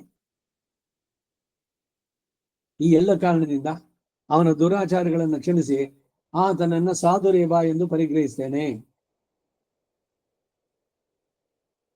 ಆದ್ದರಿಂದ ಉಪಕಾರಿಷು ಯಸ್ ಸಾಧು ಸಾಧುತ್ವೇ ತಸ್ಯ ಕೋ ಗುಣಃ ಅಪಕಾರಿಷು ಯಸ್ ಸಾಧು ಸ ಸಾಧು ರೀತಿ ಕಥ್ಯತೆ ಎಂದು. ಈಗ ಏನು ತಪ್ಪು ಮಾಡದೇ ಇರೋವನು ಅವನು ಬಂದಿದ್ದಾನೆ, ಅವನನ್ನ ಆಶ್ರಯಿಸಿ ರಕ್ಷಣೆ ಮಾಡೋದ್ರಲ್ಲಿ ಏನ್ ದೊಡ್ಡತನ ಇದೆ ಅಂತ. ಇಲ್ಲಿ ಕೂಡಾರ ವೆಲ್ಲುಂ ಶೀರ್ ಗೋವಿಂದ. ಕೂಡಾರೈ ಅಂದ್ರೆ ಏನು? ಸೇರದೆ ಇರೋವರನ್ನು ಸೇರಿಸಿಕೊಳ್ಳುವಂತಹ ಔದಾರ್ಯವುಳ್ಳಂತಹ ಗೋವಿಂದನೇ ಗೋವಿಂದ ಅಂತ ಕರೆದ್ನಲ್ಲ ಅವನು. ಅದರಿಂದ ಅವನ ತಪ್ಪುಗಳೆಲ್ಲ ಹೋಯ್ತು ಎಲ್ಲ. ಆ ರೀತಿ ಅಂತ ಹೇಳ್ತಾ ಇದ್ದಾರೆ. ತನ್ನನ್ನ ಪೂಜಿಸಿದವನನ್ನ ಅನುಗ್ರಹಿಸಿದೋ ನೀವು ದೊಡ್ಡ ಕೆಲಸ ಅಲ್ಲ. ಅವನು ಬರ್ತಾನೆ, ನಿತ್ಯ ವಿಧಿ ಎಲ್ಲ ಚೆನ್ನಾಗಿ ಮಾಡ್ತಾನೆ, ನಡ್ಸೋದು ಶಾಸ್ತ್ರದಂತೆ ವರ್ಣಾಶ್ರಮ ಧರ್ಮಗಳನ್ನು ಆಚರಿಸಿದ್ದಾನೆ, ಖಂಡಿತ ಅವನಿಗಿದೆ. ಅದ್ರಲ್ಲಿ ಏನು ದೇವರ ದೊಡ್ಡತನ? ಅವನು ಮಾಡ್ದ, ಅದರಿಂದ ಅವನಿಗೆ ಸಿಕ್ತು ಅಂತ. ಆದ್ರೆ ಮಾಡದೇ ಇರೋನು ಅಪ್ಪಿ ನಾನು ನಿನ್ನಲ್ಲಿ ಸೇರ್ತೀನಿ ಅಂತ ಅಂದ್ಬಿಟ್ಟಂದ್ರೆ ಅವನನ್ನು ಅನುಗ್ರಹಿಸೋದಲ್ಲಿ ಇದೆಯೋ?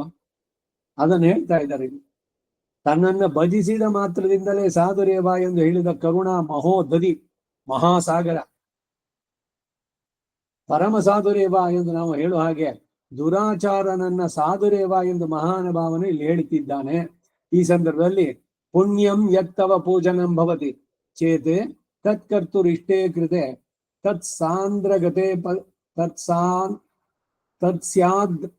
ತತ್ಸ್ಯಾದ್ ರಂಗಪತೆ ಕೃತ ಪ್ರತಿಗತಂ ಸರ್ವೇಪಿ ತತ್ಕುರ್ವತೆ ಪಾಪಂ ಚೇದ್ ಅಪರಾಧಮೇವ ಭವತಸ್ತತ್ಕುರ್ವ ಸಂರಕ್ಷಣೆ ಶಾಂತಿಸ್ಥೆ ನಿರುಪಾಧಿಕ ನಿರುಪಮ ಲಕ್ಷ್ಯೇತ ತತ್ ಕ್ಷಮ್ಯತಾಂ. ಇದು ಬಹಳ ಸುಂದರವಾದ ಒಂದೊಂದು ಶ್ಲೋಕ ಇದೆ. ಕ್ಷಮಾ ಷೋಡಶಿ ಅಂತ ಒಂದು ಸ್ತೋತ್ರ. ಅನಂತರಂಗಾಚಾರ್ಯಲ್ಲಿ ಇದ್ ಮಾಡ್ಬೇಕಾದ್ರೆ ನಾನು ಅವಾಗ್ಲೇನೆ ನನಗ್ ಪರಿಚಯ ಆದದ್ದಾಗಿದ್ದ. ಭಗವಂತನ ಕ್ಷಮೆಯನ್ನ ಉದ್ದೇಶಿಸಿ 16 ಶ್ಲೋಕಗಳಿದೆ. ಕ್ಷಮಾ ಷೋಡಶಿ ಅಂತ ಆ ಶ್ಲೋಕ ಇದು. ಇದರಲ್ಲಿ ಅನುಸಂಧೇಯ, ನಿನ್ನನ್ನು ಆರಾಧಿಸಿರುತ್ತಾನೆ ಎಂಬ ಪುಣ್ಯವಿರುವ ಸುಕೃತಿಯನ್ನ ನೀನು ರಕ್ಷಿಸೋದೇನೂ ದೊಡ್ಡದಲ್ಲ. ಆತನು ಆರಾಧಿಸಿದ, ನೀನು ರಕ್ಷಿಸದೆ, ಇದು ಆತನ ಸುಕೃತವನ್ನ ಮಾಡಿದ್ದಕ್ಕೆ ಪ್ರತಿಯಾಗಿ ಒಳ್ಳೆ ಇದನ್ನು ಮಾಡಿದ್ದೀಯೇ. ಹೀಗೆ ಲೋಕದ ಜನರು ಸಹ ಮಾಡಿರೋದನ್ನ ನಾವು ಕಂಡಿದ್ದೇವೆ. ನಿನ್ನ ಮಹಿಮೆ ಎಲ್ಲಿ ಅಂತಂದ್ರೆ ಅಹರ್ನಿಶವು, ಅಹಾಹ ನಿಶಃ, ಅಹೋರಾತ್ರ 3 ಹೊತ್ತು ಅನ್ನೋಂಗೆ. ಆಹ ಅಂದ್ರೆ ಬೆಳಗ್ಗೆ, ನಿಶ ಅಂದ್ರೆ ರಾತ್ರಿ, ಬೆಳಗ್ಗೆ ರಾತ್ರಿ, ಅಹೋರಾತ್ರ ಅಹರ್ನಿಶಿ. ನಿನ್ನ ಆಜ್ಞೆಗಳನ್ನೇ ಉಲ್ಲಂಘಿಸಿ ಮಹಾಪಾಪಿಷ್ಟನಾದ್ರೂ ಕೂಡ ಅಂತವನು ಈಗ ನಿನ್ನನ್ನ ಆಶ್ರಯಿಸಿದ್ರೆ, ಅಂತವನು ನನ್ನನ್ನು ಆಶ್ರಯಿಸಿದ ಅಂತ ಅಭಿಮಾನದಿಂದ ನೀನು ರಕ್ಷಿಸಿದ್ದೆ. ಆದ್ರೆ ಅದೀಗ ನಿನ್ನ ನಿರುಪಾಧಿಕ, ನಿರವಧಿಕವಾದ, ನಿರುಪಮಾದ ಕ್ಷಮಾಗುಣಕ್ಕೆ ಯೋಗ್ಯ ಅಂತ ಅಂದ್ಬಿಟ್ಟು ಈ ಮೇಲಿನ ಶ್ಲೋಕ ಈಗ ಹೇಳಿದ್ರ ಅರ್ಥ. ಇದು ಕ್ಷಮಾ ಷೋಡಶಿನಲ್ಲಿ ಬರುವಂತ ಈ ನೈತ್ಯಾನುಸಂಧಾನದಲ್ಲಿ ಅದಕ್ಕೆ ಇವೆಲ್ಲ ಬೇಕು. ಅಮರ್ಯಾದ ಕ್ಷುದ್ರಶ್ಚಲಮದಿರಸೂಯ ಪ್ರಸವಭೂಹು ಕೃತಘ್ನೋ ದುರ್ಮಾನಿ ಸ್ಮರ ಪರವಶೋ ವಂಚನ ಪರಃ ದೃಶಂಸಃ ಪಾಪಿಷ್ಟಃ ಕಥಮಹಮಿತೋ ದುಃಖ ಜಲದೇಹೇ ಅಪಾರಾದುತ್ತೀರ್ಣ ಸ್ತವ ಪರಿಚರೇಯಂ ಚರಣಯೋಹೋ. ನನಗೆ ಬೇರೆ ದಾರಿನೇ ಇಲ್ಲ. ತಳಕಾಣದ ಸಂಸಾರದಲ್ಲಿ ನಾನು ಮುಳುಗ್ತಾ ಇದ್ದೀನಿ. ಆದ್ರೆ ನಿನ್ನ ಕರುಣೆ ಅನ್ನೋದು ಒಂದೇ ನನಗೆ ಆಲಂಬನ. ನನ್ನನ್ನ ನೀನು ರಕ್ಷಿಸು ಅಂತ ನಾನು ಆರ್ತನಾಗಿ ನಿನ್ನಲ್ಲಿ ಬೇಡ್ತಾ ಇದ್ದೇನೆ. ನನ್ನ ಪಾಪಗಳನ್ನೆಲ್ಲ ನೀನು ಅಕೌಂಟ್ ನೋಡ್ತೀನಿ, ಎಷ್ಟಿದೆ ಅದೆಲ್ಲ ನೋಡಕ್ ಹೋಗ್ಬೇಡ, ನನ್ನನ್ನ ರಕ್ಷಿಸು ಅಂತ ಕೇಳುವಂತ ಪ್ರಾರ್ಥನೆ. ಅವನು ಖಂಡಿತ ರಕ್ಷಿಸೋದು ಉಂಟು. ಅದಕ್ಕಾಗಿ ಅವನ ದಯಾಸಾಗರ. ಒಂದ್ ವೇಳೆ ನೀ ಮಾಡಿದಿದ್ರೆ ದಯನೀಯ ಸ್ತವನಾಥ ದುರ್ಲಭ, ನಿನ್ನ ದಯೆಗೆ ಪಾತ್ರನಾದವ್ ನೀನ್ ಯಾರು ಸಿಗೋದಿಲ್ಲ. ಅವಾಗೇನು ಅಂದ್ರೆ ನೀನು ತೆಗೆದು ಬಿಟ್ಟುಬಿಡ. ನೀನು ದಯಾನಿಧಿ, ದಯಾಸಾಗರ, ದಯಾನಿದೆ, ದಯಾಶತಕ, ದಯಾಸಹಸ್ರ, ಇದೆಲ್ಲ ಮೀನಿಂಗ್ಲೆಸ್, ಇದೆಲ್ಲ ತೆಗೆದುಬಿಡು. ಯಾಕಂದ್ರೆ ನಿನ್ನಲ್ಲಿ ಇಲ್ವಲ್ಲ ಅದು ದಯೆ ಅಂತ ಹೇಳ್ಬೇಕಾಗುತ್ತೆ. ಸೊ ಅದರಿಂದ ಇವನು ಪರಮ ಕರುಣಾಸಾಗರ, ವಾತ್ಸಲ್ಯ ಜಲದೆ, ಆಶ್ರಿತ ವಾತ್ಸಲ್ಯೈಕ ಜಲದೆ. ಈ ಎಲ್ಲ ಮಾತುಗಳು ಭಗವಂತನಿಗೆ ಹೇಳಬೇಕಾದ್ರೆ ಖಂಡಿತ ಅವನ ಅಂತವನೇ. ಈಗ ಹೇಳಿದ ತಕ್ಷಣ ಎಲ್ಲರೂ ತಪ್ಪು ಮಾಡಿ ಅಂತ ಹೇಳ್ತಾ ಇಲ್ಲ, ತಪ್ಪನ್ನು ಮಾಡಬಾರ್ದು. ಆದ್ರೆ ಒಂದು ವೇಳೆ ಪ್ರಮಾದವಶಾತ್ ತಪ್ಪಾದರೆ ಅವನಲ್ಲಿ ಕ್ಷಮಾಪಣೆ ಕೇಳಿದ್ರೆ ಖಂಡಿತ ಕ್ಷಮಿಸ್ತಾನೆ. ಅದರಿಂದನೇ ಬಹಳ ವಿಶೇಷವಾಗಿ ರಾಮಾನುಜ ಗದ್ಯದಲ್ಲಿ ಇದ್ ಮಾಡಿರುವಂತಹದ್ದು. ಪ್ರತಿದಿನ ನಾವು ಈ ಕ್ಷಮಾಪಣೆ ಕೇಳಬೇಕು ಭಗವಂತನಲ್ಲಿ. ಸೊ ಮನೋವಾಕ್ಕಾಯೈ ಅನಾದಿಕಾಲ ಪ್ರವೃತ್ತ ಅಕೃತ್ಯಾಕರಣ ಕೃತ್ಯ ಅಕರಣ ಭಗವದ್ ಅಪಚಾರ ಭಾಗವತಾಪಚಾರ ಅಸತ್ಯಾಪಚಾರಾರೋಪ ನಾನಾ ವಿಧಾನಂತಾಪಚಾರಾನ್ ಆರಬ್ಧ ಕಾರ್ಯಾನ್ ಅನಾರಬ್ಧ ಕಾರ್ಯಾನ್ ಕೃತಾನ್ ಕ್ರಿಯಮಾಣಾನ್ ಕರಿಷ್ಯಮಾಣಾಂಚ ಅಶೇಷತ ಕ್ಷಮಸ್ವ. ಶರಣಾಗತಿ ಗದ್ಯದಲ್ಲಿ ಬರುವಂತಹದ್ದು ಆ 2 ಸೆಂಟೆನ್ಸ್ಗಳು ಪೂರ್ಣವಾಗಿ ಪ್ರತಿದಿನ ನಾವು ಅನುಸಂಧಾನ ಮಾಡ್ಬೇಕು ಭಗವಂತನಲ್ಲಿ ಕ್ಷಮಾಪಣೆ. ಕ್ಷಮ್ಯತಾಂ ವಾಸುದೇವ, ನನ್ನನ್ನು ಕ್ಷಮಿಸು. ಉದ್ದೇಶ ಇಟ್ಕೊಂಡೇ ತಪ್ಪು ಅಂತ ಅನ್ನೋದು ಗೊತ್ತಿದ್ದು ಮಾಡ್ತೀನೋ, ಇಲ್ಲ ಗೊತ್ತಿಲ್ಲದೆ ಮಾಡಿದ್ನೋ, ಜ್ಞಾತೋವ ಜ್ಞಾನತೋವ ಅಜ್ಞಾನತೋವ ನಡೆಸಿದ್ದನ್ನ ಕ್ಷಮಿಸು. ಪ್ರತಿದಿನ ಈ ಪ್ರಾರ್ಥನೆ ಬೇಕು.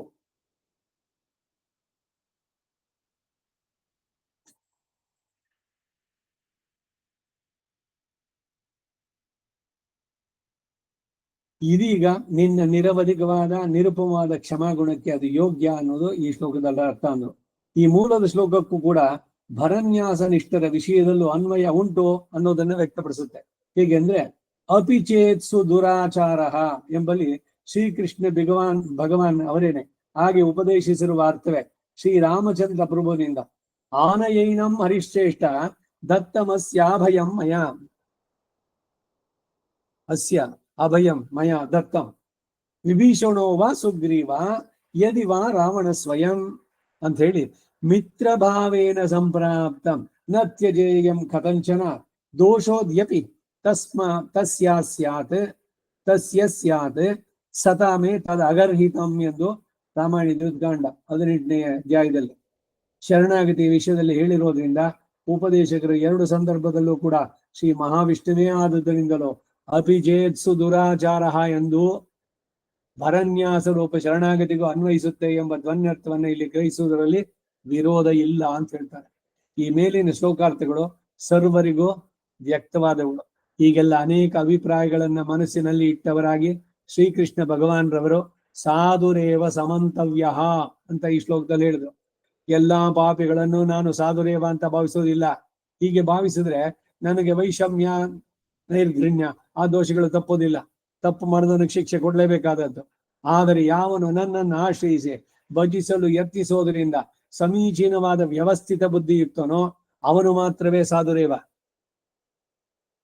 ಅದಕ್ಕಾಗೇನೆ ಅಯಾಚಿತವಾಗಿ ಭಗವಂತ ಮಾಡೋದು ಏನು ಅಂತಂದ್ರೆ, ಸುಮ್ಮನೆ ಮಾಡ್ಬಿಟ್ರೆ ಏನು ತಪ್ಪು ಮಾಡಿದವ್ರಿಗೂ ಅವರೆಲ್ಲ ನೋಡ್ತಾರೆ, ಅವರೆಲ್ಲ ಫೇವರಿಸಮ್ಗೂ ಆಗರೆ ಅಂತ ಮಾತು ಅದು ಬರಬಾರ್ದು ಅನ್ನೋದಕ್ಕಾಗಿ ನೋಡಿ, ಅವನು ದೇವಸ್ಥಾನಕ್ಕೆ ಒಳಗೆ ಬರ್ಬೇಕಾದ್ರೆ ತಲೆ ಬಗ್ಗಿಸ್ದ. ನನಗಾಗಿ ಅವನು ತಲೆ ಬಗ್ಗಿಸಿದ ನತಮಸ್ತಕನಾದ. ಅದು ಒಂದೇ ಸಾಕು ಅವನನ್ನು ನಾನು ಅನುಗ್ರಹಿಸುವುದಕ್ಕೆ. ಈ ಕಾರಣದಿಂದಲೇ ಯಾವಾಗಲೂ ಒಳ್ಳೆ ಕೆಲಸ ಮಾಡಿ, ಒಳ್ಳೆ ಮಾತಾಡಿ, ಒಳ್ಳೆ ಥಾಟ್ಸ್ ಬರಲಿ, ಒಂದು ಒಳ್ಳೆ ಚಿಂತನೆ ಮನಸ್ಸಿನಲ್ಲಿ, ತ್ರಿಕರಣದಲ್ಲಿ ಒಂದು ಒಳ್ಳೇದು ಏನೋ ಅವ್ರಿಗೆ ಒಳ್ಳೇದು ಮಾಡೋಣ, ಈಗ ಒಂದು ಒಳ್ಳೆ ಕೆಲಸ ಮಾಡೋಣ, ಒಂದು ಥಾಟ್ ಬಂದ್ರೆ ಇಟ್ ವಿಲ್ ಬಿ ರಿವಾರ್ಡೆಡ್ ಅಂತ ಇದೆ. ಅದರಿಂದ ಏನು ಅಂದ್ರೆ ನಮ್ಮ ಯಾವುದು ಪನಿಷ್ಮೆಂಟ್ ಆಗ್ಬೇಕಾಗಿರುತ್ತೋ ಆ ಅಪರಾಧಗಳಿಗೆಲ್ಲ ಅವನು ಕ್ಷಮಾಪಣೆ ಒಂದನ್ನ ನೋಡ್ತಾನೆ. ಯಾಕೆ ಎಲ್ರು ಒಳ್ಳೆಯದನ್ನೇ ಮಾಡಿ, ಒಳ್ಳೆಯದನ್ನೇ ಇಟ್ಕೊಳ್ಳಿ, ಒಳ್ಳೆ ಮಾತನ್ನಾಡಿ, ಒಳ್ಳೆಯ ರೀತಿನಲ್ಲಿ ಬದುಕಿ, ಯಾಕೆ ಕೆಟ್ಟ ರೀತಿನಲ್ಲಿ ಯಾಕೆ ಬದುಕಬಾರ್ದು ಅಂದ್ರೆ ಇದೇ ಕಾರಣ. ಯಾವುದೋ ಒಂದು ಒಳ್ಳೆಯದು ಕಾಯ ವಾಚ ಮನಸ ಅದನ್ನೇ ದೊಡ್ಡದಾಗಿ ಇವನು ಅನುಗ್ರಹಿಸಿ ಅವನು ಇಂಟೆನ್ಷನ್ ಇಂದ ಮಾಡ್ತಾನೆ ಇಲ್ವೋ. ಈಗ ಹರತಿ ಪಾಪಾನಿ ದುಷ್ಟ ಚಿತ್ತೈರಪಿ ಸ್ಮೃತಃ ಅನಿಚ್ಛಯಾಪಿ ಸಂಸ್ಪೃಷ್ಟ್ಯೋ ದಹತ್ಯೇವ ಹಿ ಪಾವಕಃ. ಬೆಂಕಿನಲ್ಲಿ ಹತ್ತಿ ಹಾಕಿದ್ ಹೆಂಗ್ ಸುಡುತ್ತೋ, ಹತ್ತಿ ಗೊತ್ತೇನು ಬೆಂಕಿ ಸುಡುತ್ತೆ ಅಂತ ಗೊತ್ತಿಲ್ವಲ್ಲ, ಅದು ಸುಡಬಾರ್ದು ಅಂತಂದ್ರೆ ಆ ರೀತಿನಲ್ಲಿ ನಮಗೆ ಗೊತ್ತಿಲ್ಲದೆ ನಾವು ಬರೀ ಹರಿ ಅಂತ ಹೇಳಿದ್ದು, ಅದು ದೇವರನ್ನು ಉದ್ದೇಶಿಸಿ ಅಂತ ಇಲ್ಲ. ಮಕ್ಕಳಿಗೆ ಭಗವಂತನ ಹೆಸರನ್ನು ಇಡಿ ಎನ್ನುವುದು ಇದೇ ಕಾರಣದಿಂದ. ಇದಕ್ಕೇನೆ ಅಪರಿಯಾಳ್ವಾರು 10 ಪಾಶುರದ ಹೇಳಿದರು. ತಮ್ಮನ್ನೈ ನರಕಂಪುಹಾಳ್ ನಂಬಿ ಪಿಂಬಿ ಎಂದು ಪೇರಿಟ್ಟಾಲ್. ಏನೇನೋ ಹೆಸರುಗಳು ವಿಚಿತ್ರವಾದದ್ದು, ಅದು ಬೇಡ. ಭಗವಂತನ ಅಥವಾ ಮಹಾಲಕ್ಷ್ಮಿ ಅವಳ ಹೆಸರನ್ನ ನೆನಪಿಸುವುದಂತಾಗಿ ಆ ಹೆಸರುಗಳನ್ನು ಇಡಬೇಕು.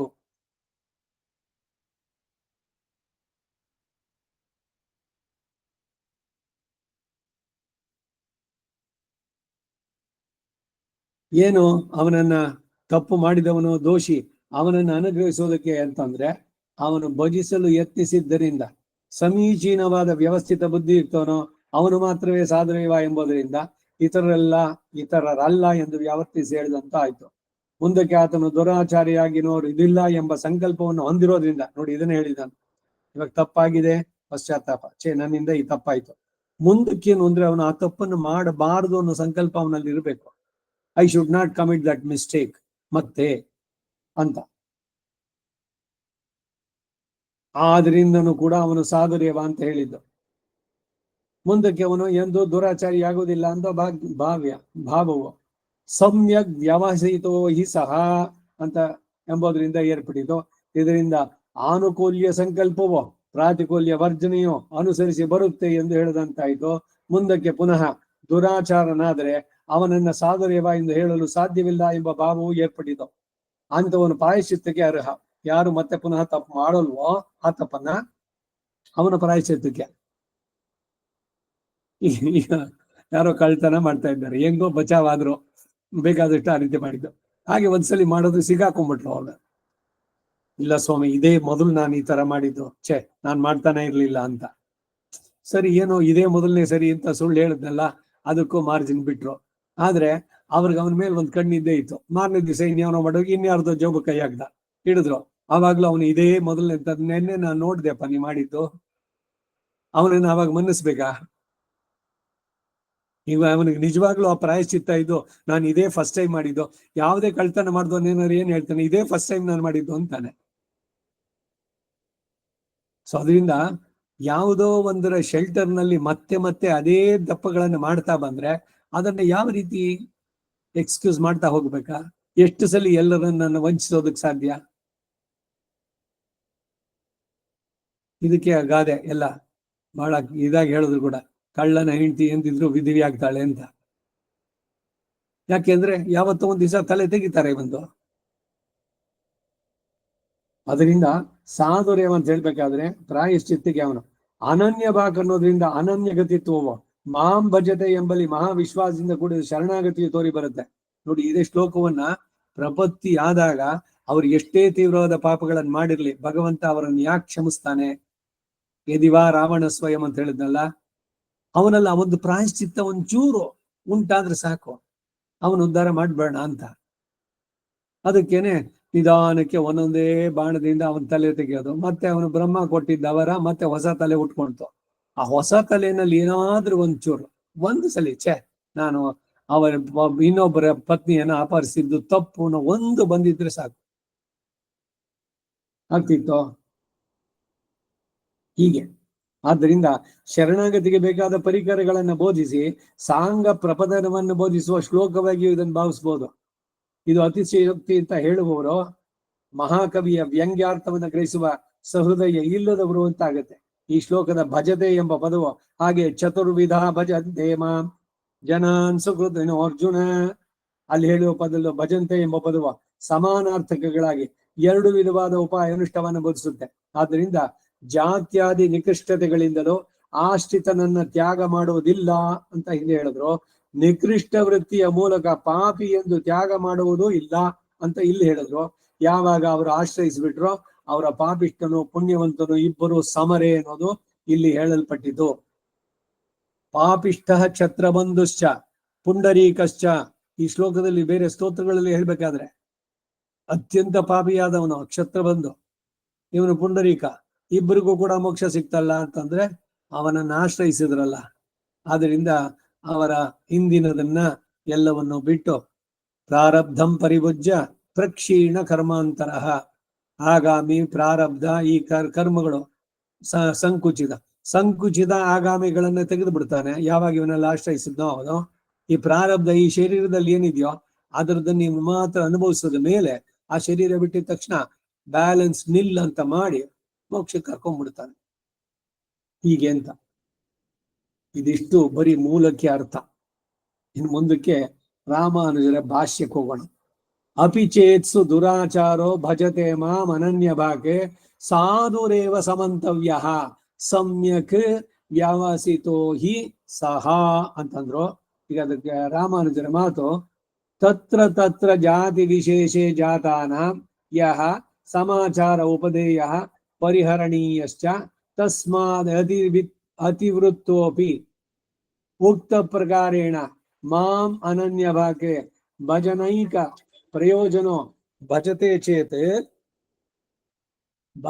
ಚೇತ್ ಸಾಧುರೇವ ಸಹ ವೈಷ್ಣವ ಅಗ್ರೇಸರ ಏವ ಸಹ ಮಂತವ್ಯ ಬಹುಮಂತವ್ಯ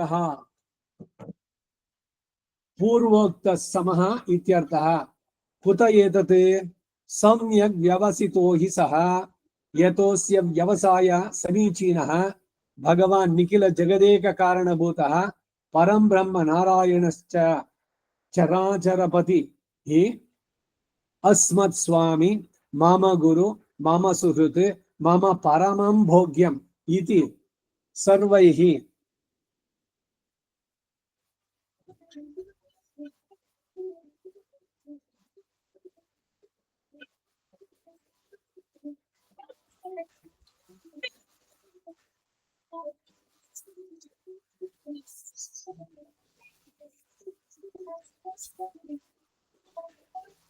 इति सर्वैः दुष्प्रापोऽयं व्यवसायस्तेन कृतः तत्कार्यं च ಅನನ್ಯ ಪ್ರಯೋಜನಂ ನಿರಂತರಂ ಭಜನಂ ತಸ್ಯಾಸ್ತಿ ಅತಃ ಸಾಧುರೇವ ಬಹುಮಂತವ್ಯಶ್ಚ ಅಸ್ಮಿನ್ ವ್ಯವಸಾಯೇ ತತ್ ಕಾರ್ಯೇ ಚ ಉಕ್ತ ಪ್ರಕಾರ ಭಜನೆ ಸಂಪನ್ನೆ ಸತಿ ತಸ್ಯಾಚಾರ ವ್ಯತಿಕ್ರಮ ಸ್ವಲ್ಪ ವೈಕಲ್ಯಮಿತಿ ನ ತಾವದ್ ಅನಾದರಣೀಯಃ ಅಪಿತು ಬಹುಮಂತವ್ಯಃ ಏವ ಇತಿ ಅರ್ಥಃ ಅಂತಂದ್ರು.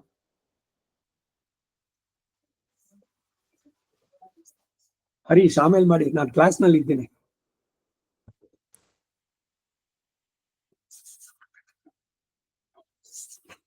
ಈಗ ಭಾಷ್ಯದ ಅರ್ಥ ನೋಡೋಣ. ಹಿಂದಿನ ಶ್ಲೋಕದಲ್ಲಿ ಜಾತ್ಯಾದಿಗಳ ಉತ್ಕೃಷ್ಟ ನಿಕೃಷ್ಟತೆಗಳನ್ನ ಪರಿಗಣಿಸಿದೆ. ಆಶ್ರಯಿಸವರವರನ್ನೆಲ್ಲ ಸಮವಾಗಿ ಭಾವಿಸ್ತೇನೆ ಅಂತ ಹೇಳಿದ್ರು. ಈ ಶ್ಲೋಕದಲ್ಲಿ ವೃತ್ತಿಯಲ್ಲಿ ಪಾಪಿಷ್ಠರೇ ಆಗ್ಲಿ ಪುಣ್ಯವಂತರೇ ಆಗ್ಲಿ ಯಾವಾಗ ಆಶ್ರಯಿಸಿ ಬಿಟ್ರೋ ಆಗ ಅವರೆಲ್ಲ ಸಾಧುವೆ. ಭಗವಂತ ನೋಡುವ ಇದನ್ನ ನೋಡಿ, ಇವರು ನನ್ನನ್ನ ಯಾವಾಗ್ಲೂ ಜಪಿಸ್ತಾ ಇದ್ರು, ಅದರಿಂದ ಅವ್ರನ್ನ ಹತ್ರ ಇಟ್ಕೊಳ್ತೀನಿ, ಇವರೆಲ್ಲ ಈಗ ತಾನು ಬಂದಿದ್ದಾರೆ, ಅವ್ರ ಆ ಕಡೆಗಿರ್ಲಿ, ಈ ತರದ್ದಿಲ್ಲ. ಇಲ್ಲಿ ಭಗವಂತನ ಔದಾರ್ಯ ಸೌಶಲ್ಯಗಳು ಎಷ್ಟು ಪ್ರಧಾನವಾಗಿ ಕಾಣಿಸುತ್ತೆ. ಅವನು ದೈಹಿಕ ಸಂದೋಹೋ ಅಂತ ಹೇಳ್ತಾರಲ್ಲ, ಅದು ಹೇಗೆ ಅನ್ನೋದನ್ನ ಬಹಳ ಚೆನ್ನಾಗಿ ಹೇಳ್ತಾ ಬರ್ತಾ ಇದ್ದಾನೆ. ಆಶ್ರಯಿಸಿದವರನ್ನೆಲ್ಲ ಸಮನಾಗಿ ನಾನು ಭಾವಿಸ್ತೇನೆ. ಈ ಶ್ಲೋಕದಲ್ಲಿ ವೃತ್ತಿಯಲ್ಲಿ ಪಾಪಿಷ್ಠರೇ ಆಗ್ಲಿ ಪುಣ್ಯವಂತರೇ ಆಗ್ಲಿ ಯಾವಾಗ ಆಶ್ರಯಿಸಿಬಿಟ್ರೋ ಆಗ ಅವರೆಲ್ಲ ಸಾಧುವೆ, ಸಮರೇ ಅಂತ ಹೇಳ್ತಾರೆ. ಹಾಗಾದ್ರೆ ಪಾಪಿಷ್ಠರು ಆಶ್ರಯಿಸಿಬಿಟ್ರೆ ಗ್ರಾಹ್ಯರೇ ಅಂದ್ರೆ ಗ್ರಾಹ್ಯರೇ ಸರಿ ಅಂತಾನೆ ಬೋಧಿಸ್ತಾರೆ. ಇದರಿಂದ ಸರ್ವೇಶ್ವರನ ನಿರುಪಮ ಔದಾರ್ಯ, ಅದಕ್ಕೆ ಉಪಮೆಗೆ ಏನು ಕೊಡೋದಕ್ಕೆ ಇಲ್ಲ. ನಿರುಪಮ ಔದಾರ್ಯ, ಕೃಪಾ ಮಹಾತ್ಮೆಯು, ಕ್ಷಮಾಗುಣವು, ಸೌಶೀಲ್ಯವು ಅದೆಲ್ಲ ಪ್ರದರ್ಶಿಸಲ್ಪಟ್ಟಿದ್ದು. ತತ್ರ ತತ್ರ ಜಾತಿ ವಿಶೇಷ, ಆಯಾ ಜಾತಿ ವಿಶೇಷಗಳಲ್ಲಿ ಜಾತಾನ ಹುಟ್ಟಿದವರಿಗೆ ಯಸ್ ಸಮಾಚಾರ ಉಪಾದೇಯ ಪರಿಹರಣೀಯಶ್ಚ, ಯಾವುದು ಶಾಸ್ತ್ರವಿಹಿತವಾಗಿ ಒಳ್ಳೆ ಆಚಾರವಾಗಿ ಪರಿಗ್ರಾಹ್ಯವಾಗಿಯೋ, ಯಾವುದು ಶಾಸ್ತ್ರವಿಹಿತವಲ್ಲದೆ ದುರಾಚಾರವಾಗಿರುತ್ತೋ ಅದು ತ್ಯಾಜ್ಯವಾಗಿಯೋ ಇದೆಯೋ. ಆದರೆ ದುಷ್ಟ ನಿಗ್ರಹ ರೂಪ ಕ್ಷತ್ರಿಯ ಆಚಾರ ಬ್ರಾಹ್ಮಣನಿಗೆ ಯುಕ್ತವಲ್ಲ. ಬ್ರಾಹ್ಮಣನಿಗೆ ಯೋಗ್ಯವಾದ ಉಪಾಸನವು ಶೂದ್ರನಿಗೆ ಯುಕ್ತವಲ್ಲ. ಶೂದ್ರನಿಗೆ ಯುಕ್ತವಾದ ಮದ್ಯ ಮತ್ತು ಮಾಂಸ ಸೇವನೆಯು ಬ್ರಾಹ್ಮಣನಿಗೆ ನಿಷಿದ್ಧ. ಬ್ರಾಹ್ಮಣನಿಗೆ ವಿಹಿತವಾದ ಯಜ್ಞ ಶಿಷ್ಟ ಸೋಪಾನ ಶೂದ್ರರಿಗೆಲ್ಲ ನಿಷಿದ್ಧ. ಇಂಥವರೆಲ್ಲ ಕೂಡ ದುರಾಚಾರದಲ್ಲಿ ಅಂತರ್ಗತರು. ಅಂದ್ರೆ ತಮ್ಮ ತಮ್ಮ ಸ್ವಧರ್ಮ ಬಿಟ್ಟು ಬೇರೆದಕ್ಕೆ ಬರೋದು. ಇದನ್ನ ಬಹಳ ಮುಖ್ಯವಾಗಿ ಈಗಿನ ಸ್ತ್ರೀ ಸಮಾನತೆ, ಈ ಹುಚ್ಚುತನ ತೆಗೆದು ಎಲ್ಲದನ್ನು ನಾವ್ ಎಲ್ಲದನ್ನು ಮಾಡ್ತೀವಿ. ನಾವು ಹೋಮನ ಮಾಡ್ತೀವಿ, ನಾವು ಮಂತ್ರ ಹೇಳ್ತೀವಿ, ನಾವು ಜಪ ಮಾಡ್ತೀವಿ. ಯಾರು ಯಾವ್ದನ್ನ ಮಾಡ್ಬೇಕು ಅದನ್ನ ಮಾಡ್ಬೇಕಾದ್ದು ಬಹಳ ಬಹಳ ಮುಖ್ಯ ಅನ್ನೋದು ರಾಮಾನುಜರ ಭಾಷ್ಯದಲ್ಲಿ ಇಲ್ಲಿ ವ್ಯಕ್ತವಾಗಿ ಹೇಳ್ತಾ ಇದ್ದಾರೆ. ಸ್ವಧರ್ಮೇ ನಿಧನಂ ಶ್ರೇಯ ಪರಧರ್ಮೋ ಭಯಾವಹ. ಬ್ರಾಹ್ಮಣ ವೇದ ಮಂತ್ರವನ್ನ ಹೇಳಬೇಕು ಮಾಡಬೇಕು, ಅವನು ಬಿಟ್ಟ ಇನ್ಯಾರೋ ನಾನು ಹೇಳ್ತೀನಿ ನಿಂತು ಬರೋದು ಎಷ್ಟು ಮಟ್ಟಿಗೆ ಸರಿಯಾಗುತ್ತೆ? ಇವಂದು ತಪ್ಪು ಅವಂದು ತಪ್ಪು. ತಸ್ಮಾದ್ ಅತಿವೃತ್ತೋಪಿ, ಹಾಗೆ ವಿಹಿತವಾಗಿ ಮಾಡತಕ್ಕದ್ದನ್ನ ಮಾಡದೆಯೋ ಮಾಡಕೂಡದಾಗಿ ಪರಿಹರಣೀಯವಾದದ್ದನ್ನ ಮಾಡುತ್ತಾ, ಅಂದ್ರೆ ಕೃತ್ಯ ಅಕರಣ ಅಕೃತ್ಯ ಕರಣಗಳ ದೋಷಗಳಿಂದ ಅತಿವೃತ್ತೋಪಿ ಶಾಸ್ತ್ರಕ್ರಮವನ್ನ ಉಲ್ಲಂಘಿಸಿದವನಾದ್ರೂ ಕೂಡ ಉಕ್ತ ಪ್ರಕಾರೇಣ ಹೀಗೆ ಉಪದೇಶಿಸಿದ ರೀತಿಯಲ್ಲಿ, ಹೇಗೆ ಅಂತಂದ್ರೆ ಸತತ ಕೀರ್ತನ ಯತನ ನಮಸ್ಕಾರಾದಿಗಳಿಂದ 14ನೇ ಶ್ಲೋಕ ಇಲ್ಲಿ ಬಂದಿದ್ದು ಹಿಂದೆ. ಮಾಂ ಮಹಾಕೃಪಾಸಾಗರನಾಗಿ ಕ್ಷಮಾಗುಣ ಪರಿಪೂರ್ಣನಾಗಿರುವ ನನ್ನನ್ನ ಅನನ್ಯ ಭಾಗ್ ಅಂದ್ರೆ ಭಜನೈಕ ಪ್ರಯೋಜನ, ಭಜನ ಮಾತ್ರವೇ ಸ್ವಯಂ ಪ್ರಯೋಜನವಾಗಿ, ಇದರಿಂದ ಅನ್ಯ ದೇವತಾ ಸಂಬಂಧವಾಗಲಿ ಫಲಾದಿ ಸಂಬಂಧಗಳೇ ಆಗಲಿ ಯಾವುದೂ ಇಲ್ಲದೆ ಮಹಾವಿಶ್ವಾಸದಿಂದ ಐಕಾಂತ್ಯದಿಂದಲೂ ನನ್ನನ್ನೇ ಚಿಂತಿಸುತ್ತಾ ಭಜತೆ ಚೇತೆ, ಒಂದ್ ವೇಳೆ ಅವನು ಭಜಿಸಿದ್ದೆ ಆದರೆ ಅವನು ಸಾಧುರೇವ ಸಹ, ಅಂದರೆ ವೈಷ್ಣವ ಅಗ್ರೇಸರ ಏವ ಸಹ. ಯಾವ ಪಟ್ಟ ಕೊಡ್ತಾ ಇದ್ದ ನೋಡಿ, ವಿಷ್ಣು ಇದರಲ್ಲಿ ವೈಷ್ಣವರಲ್ಲಿ ಅಗ್ರೇಸರ. ಅವನು ಹಿಂದೆ ಮಾಡಿದ್ದನ್ನು ಯಾವುದು ಗಮನಿಸ್ತಾ ಇಲ್ಲ. ಈಗ ಅವನು ಯಾವ ಫಲದಲ್ಲೂ ಆಸಕ್ತಿ ಇಟ್ಟು ಮಾಡ್ತಾ ಇಲ್ಲ. ನಿನ್ನ ಭಜನೆ ಮಾಡೋದಂದೇ ನನಗೆ, ನಿನ್ನ ಸಂಕೀರ್ತನೆ, ಅದರಿಂದ ನೀನು ಪ್ರೀತನಾಗಿ ನನಗೇನು ಬೇಕಾಗಿಲ್ಲ. ಈಗ ನಾ ಭಜನೆ ಮಾಡಿದೆ, ನೀನೇನಾರು ನಂಗೆ ಕೊಡು, ಇಲ್ಲ ಎಲ್ಲ ಸೇಬು ಮತ್ತೊಂದು ಇಲ್ಲ ಅದು ಇಂಪೋರ್ಟೆಡ್, ಅವುಗಳನ್ನೆಲ್ಲ ಚಿನ್ನದ ತಟ್ಟೆನಲ್ಲಿ ಇಟ್ಕೊಂಡು ಎಷ್ಟು ಒಟ್ಟೊಟ್ಟಿ ತಂದು ಇಟ್ಟಿದ್ದೀನಿ ನಿನ್ ಮುಂದೆ, ನನ್ನ ಭಕ್ತಿಯ ಪ್ರದರ್ಶನ. ಈಗ ಅದನ್ನು ನೀವು ಕನ್ಸಿಡರ್ ಮಾಡ್ಬೇಕಾ? ರಾಗ ತಾನಗಳಿದ್ದು ಭಕ್ತಿ ಇಲ್ಲದ ಗಾನ ಒಲ್ಲನು. ಹಾಗೆ ನೀವು ಎಷ್ಟೆಷ್ಟೇ ಉತ್ತಮವಾದ ದ್ರವ್ಯಗಳು ಚಿನ್ನದ ತಟ್ಟೆನಲ್ಲಿ ತಂದಿಟ್ಟಿದ್ದೀರಿ, ಅದು ನಿಮ್ಮ ಮಾನ್ಯವಾಗಬೇಕೆ? ಮನಸ್ಸಿಗಿದೆ ನಿಮ್ದು? ಇದೆಲ್ಲ ಹಿಂದೆನೆ ಬಂತು. ಮತ್ತೆ ಪತ್ರಂ ಪುಷ್ಪಂ ಫಲಂ ತೋಯಂ ಭಕ್ತ್ಯ ಯೋಮೇ ಭಕ್ತ್ಯ ಪ್ರಯೋಚ್ಯತೆಯಿಂದ. ಸೊ ಅವನ್ ಕನ್ಸಿಡರ್ ಮಾಡೋದಿದು. ಹಾಗೆ ಒಬ್ಬ ಮಹಾಪಾಪಿಯಾದವನು, ದುರಾಚಾರಿ, ಅಂತವನು ಪರಿವರ್ತನೆಗೊಂಡು ಇವನ ನಾಮ ಸಂಕೀರ್ತನೆ ಮಾಡ್ತಾ ಬೇರೆ ಎಲ್ಲದನ್ನು ಬಿಟ್ಟು, ಈಗ ನಾನೇನು ಮಾಡಿದ್ದೀನಿ, ಹೋಗ್ಲಿ ನನ್ಗೆ ಅದರಿಂದ ಪಾಪ ಕಳೀಲಿ ಅಂತ ಅದು ಇಲ್ಲ. ಕೇವಲ ಭಜನೈಕ ಪ್ರಯೋಜನ, ನಾಮ ಸಂಕೀರ್ತನೆ ಮಾಡಬೇಕು. ನಿನ್ನಲ್ಲಿ ನಾನು ಸಂಪೂರ್ಣ ಶರಣಾಗಿದ್ದೇನೆ, ನನ್ನ ಶಿಕ್ಷೆಗಳಿಗೆ ನೀನು ಕೊಡು ಪನಿಷ್ಮೆಂಟ್, ಸಿದ್ಧನಾಗಿದ್ದೇನೆ, ಯಾಕೆ ನಾನು ಮಾಡಿದ್ದೇನೆ. ಹೀಗೆಲ್ಲ ಹೇಳಿ ಅವನು ನಮಿಸಿದಾಗ ಅವನನ್ನು ಕ್ಷಮಿಸೋದು ಅದೇನೆ ಇಲ್ಲೆಲ್ಲ ಹಿಂದೆ ಎಲ್ಲ ಹೇಳ್ತಾ ಬಂದಿದ್ದ ಭಗವಂತ. ಅವನು ವೈಷ್ಣವ ಅಗ್ರೇಸರನೇ ಅಂತಂದ. ವಿಷ್ಣುವೇ ಪರತತ್ವವಾದ ಅಂತ ಕನ್ಸಿಡರ್ ಮಾಡಿದ್ದಿಂದ ಅವನು ವೈಷ್ಣವ ಅಗ್ರೇಸರನೇ. ಅವನು ಭಗವದ್ ಭಕ್ತಾಗ್ರೇಸರನು, ಭಕ್ತ ಶ್ರೇಷ್ಠ ಎಂದು ಮಂತವ್ಯ, ಅಂದರೆ ಬಹುಮಂತವ್ಯ, ಸನ್ಮಾನಿಸಲು ಅರ್ಹನು. ಮಂತವ್ಯಕ್ರಿಗೆ ಸಂ ಎಂಬ ಉಪಸರ್ಗ ಸಂಬಂಧದಿಂದ ಬಹುಮಂತವ್ಯ ಎಂದು ಅರ್ಥ ಹೇಳುವುದೇ ಸ್ವಾರಸ್ಯ. ಅದು ಸಾಧು ಎಂದು ತಿಳಿಯತಕ್ಕದ್ದು.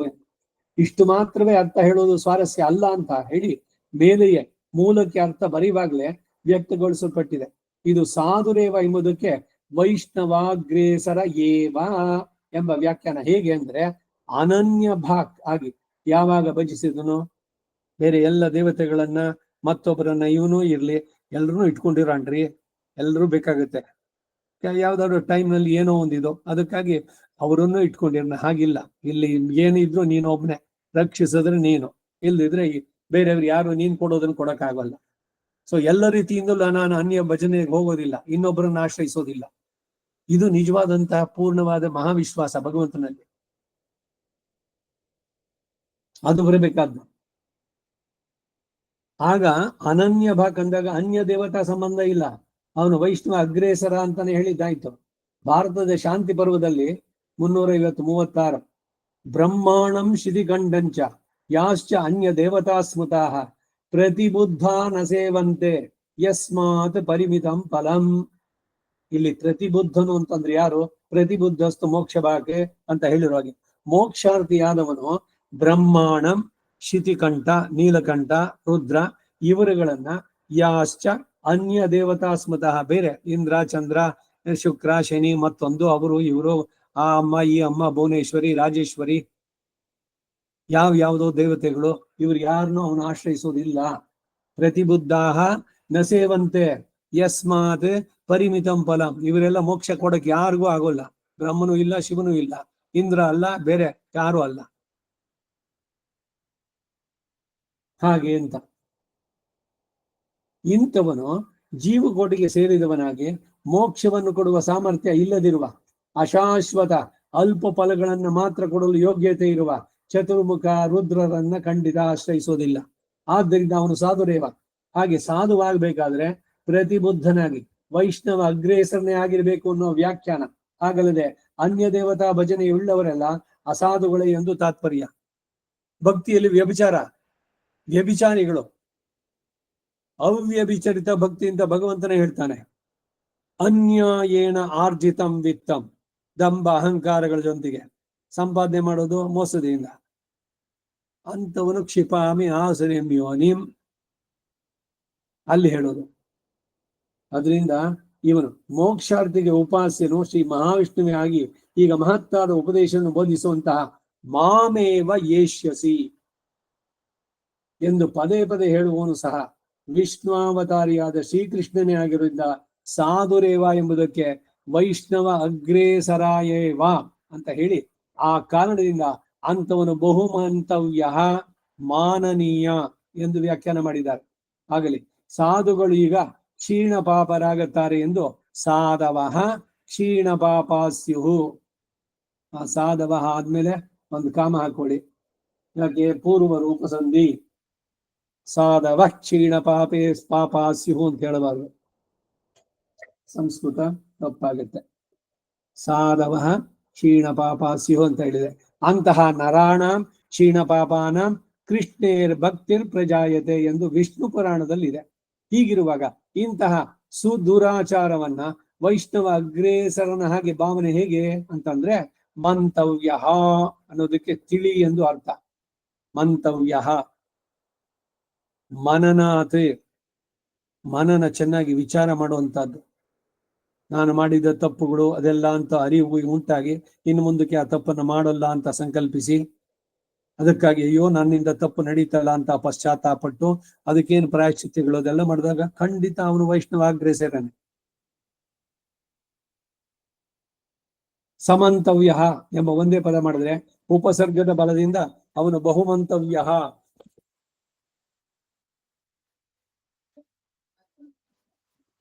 ಬಹುಮಂತವ್ಯ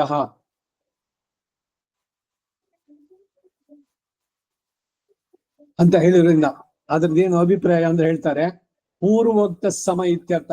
ಹಿಂದೆ ಹೇಳಿದವರಿಗೆ ಇವನು ಸಮನ ಅಂತ ಹೇಳಿದ್ರು. ತಾತ್ಪರ್ಯ, ಹಿಂದೆ ಹೇಳಲ್ಪಟ್ಟಿರುವ ಮಹಾತ್ಮಾನಸ್ತು ಎಂದು ಆರಂಭಿಸಿ ಹೇಳಿದ ಜ್ಞಾನಿಗಳಿಗೆ ಸಮ ಅಂತ ಹೇಳ್ಬೋದು.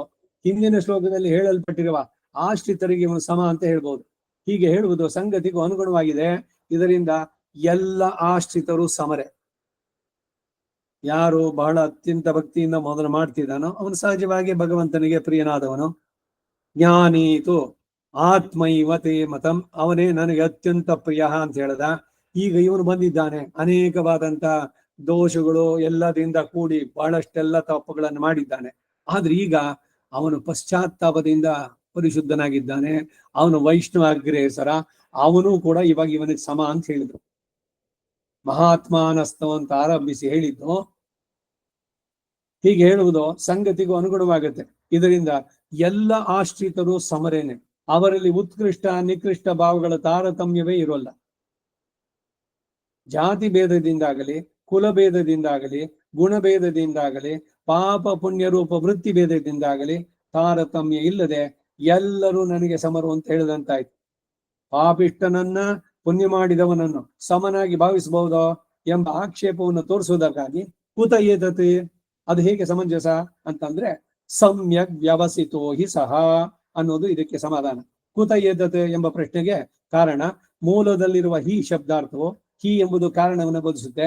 ಇದರ ಅರ್ಥ ಏನು ಅಂದ್ರೆ, ಯಥೋಸ್ಯ ವ್ಯವಸಾಯ ಸಮೀಚೀನ, ಯಾವ ಕಾರಣದಿಂದ ಈತನ ವ್ಯವಸಾಯ ಅಂದರೆ ದೃಢ ಸಂಕಲ್ಪವು ಸಮೀಚೀನವಾದಿತ್ತೋ ಆ ಕಾರಣದಿಂದ ಅಂತಹ ಪಾಪಿಯು ಗ್ರಾಹ್ಯನೇ, ಸನ್ಮಾನಿಸಲು ಅರ್ಹನೇ ಎಂಬ ಭಾವ. ಆ ವ್ಯವಸಾಯ ಆತನಲ್ಲಿ ಈಗ ಉಂಟಾಗಿರೋದು ಎಂತಹದ್ದು ಅಂತಂದ್ರೆ ವಿವರಿಸಿ ಹೇಳ್ತಾರೆ. ಭಗವಂತನು ಹೇಯ ಪ್ರತ್ಯನೀಕ, ಎಲ್ಲ ದೋಷಗಳಿಂದ ದೂರಾದವನು. ದಯಾ ಕ್ಷಮಾದಿ ಸಕಲ ಕಲ್ಯಾಣ ಗುಣಗಳಿಗೂ ಅವನ ಆಕರ.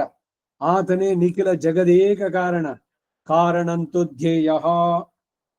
ಉಪನಿಷತ್ತಿನ ಮಾತು. ಯಾವುದು ಜಗತ್ತಿಗೆ ಕಾರಣವೋ ಅವನನ್ನು ಧ್ಯಾನಿಸು ಎಂಬ ಅರ್ಥದಿಂದ ಅಂಥವನೇ ಭಜನೆಗೆ ಯೋಗ್ಯ, ಇನ್ಯಾರು ಅಲ್ಲ ಎಂಬುದು ಬೋಧಿತ. ಇದರಿಂದ ಹಿಂದೆ 13ನೇ ಶ್ಲೋಕದಲ್ಲಿ ಹೇಳಲ್ಪಟ್ಟ ಜ್ಞಾತ್ವಾ ಭೂತಾದಿಮವ್ಯಯಂ ಎಂಬ ಅರ್ಥವು ಅನುವಾದ ಮಾಡಲ್ಪಟ್ಟಿದ್ದು ಆತನೇ ಪರಬ್ರಹ್ಮ, ಆತನೇ ಸಕಲ ತತ್ವಾರ್ಥಗಳನ್ನು ನಿರ್ಧರಿಸಿ ಹೇಳುವಂತಹ ಅರ್ಥವುಳ್ಳ ಯಚ್ಚ ಕಿಂಚಿತ್ ಜಗತ್ ಸರ್ವಂ ದೃಶ್ಯತೆ ಶ್ರೂಯತೆ ಪಿವ ಅಂತರ್ಬಹಿಶ್ಚ ತತ್ ಸರ್ವಂ ವ್ಯಾಪ್ಯ ನಾರಾಯಣ ಸ್ಥಿತಃ ಅಂತ ಹೇಳಿದ ಹಾಗೆ ನಾರಾಯಣ ಶಬ್ದವಾಚ್ಯದವನು. ಇದರಿಂದ ನಾರಾಯಣಂ ಪರಂ ಬ್ರಹ್ಮ ಎಂಬ ಪರತತ್ವ ನಿರ್ಣಾಯಕವಾದಂತಹ ತೈತರೀಯ ನಾರಾಯಣೀಯ ಅನುವಾಕ ಇಲ್ಲಿ ಸ್ಮಾರಿತ. ಆತನೇ ಸಕಲ ಚರಾಚರ ಪತಿಯೋ ಪತಿಂ ವಿಶ್ವಸ್ಯಾತ್ಮೇಶ್ವರಗಂ ಶಾಶ್ವತಗಂ ಶಿವಮಚ್ಯುತಂ. ಶಿವ ಅಂತ ಬಂತಲ್ಲ ಅಂದ್ರೆ ಅವನು ಸುಂದರ ಅಂತ, ಅವನು ಉಮಾಪತಿ ಅಲ್ಲ ಅವನು ಅಲ್ಲಿ ಹೇಳಿದ್ದು ಎಂದು ಶ್ರುತಿನಲ್ಲಿ ಹೇಳಿರುವ ಹಾಗೆ ಸಕಲ ಚರಾಚರಿಗಳಿಗೂ ಅವನು ಪತಿ, ವಿಶ್ವಕ್ಕೆ ಪತಿ, ಜಗತ್ಪತಿ, ವಿಶ್ವಸ್ಯ ಪತಿ, ವಿಶ್ವಸ್ಯ ಭರ್ತ ಇವೆಲ್ಲ ಬರುವಂತಹದ್ದು.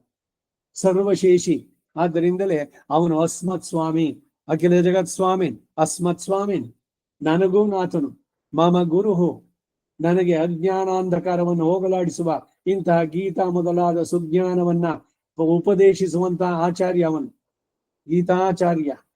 ಹಿಂದೆ ಅಜ್ಞಾನದಿಂದ ಸುದುರಾಚಾರವನ್ನು ಮಾಡಿದವನಿಗೆ ಈಗ ತನ್ನನ್ನು ಆಶ್ರಯಿಸುವ ಹಾಗೆ ಜ್ಞಾನ ಕೊಟ್ಟವನು ಅವನೇ ಅಲ್ವೇ, ಶ್ರೀಮನ್ನಾರಾಯಣನೇ ಎಂಬ ಆದರಾತಿಶಯದಿಂದ ಮಮ ಗುರುಹು ಎಂಬ ಪ್ರಯೋಗ. ಹೀಗೆಲ್ಲ ಮಹತ್ತಾದ ಉಪಕಾರಗಳನ್ನೆಲ್ಲ ಎಸಗಿದವನು ಮಾಮ ಸುಹೃತ್.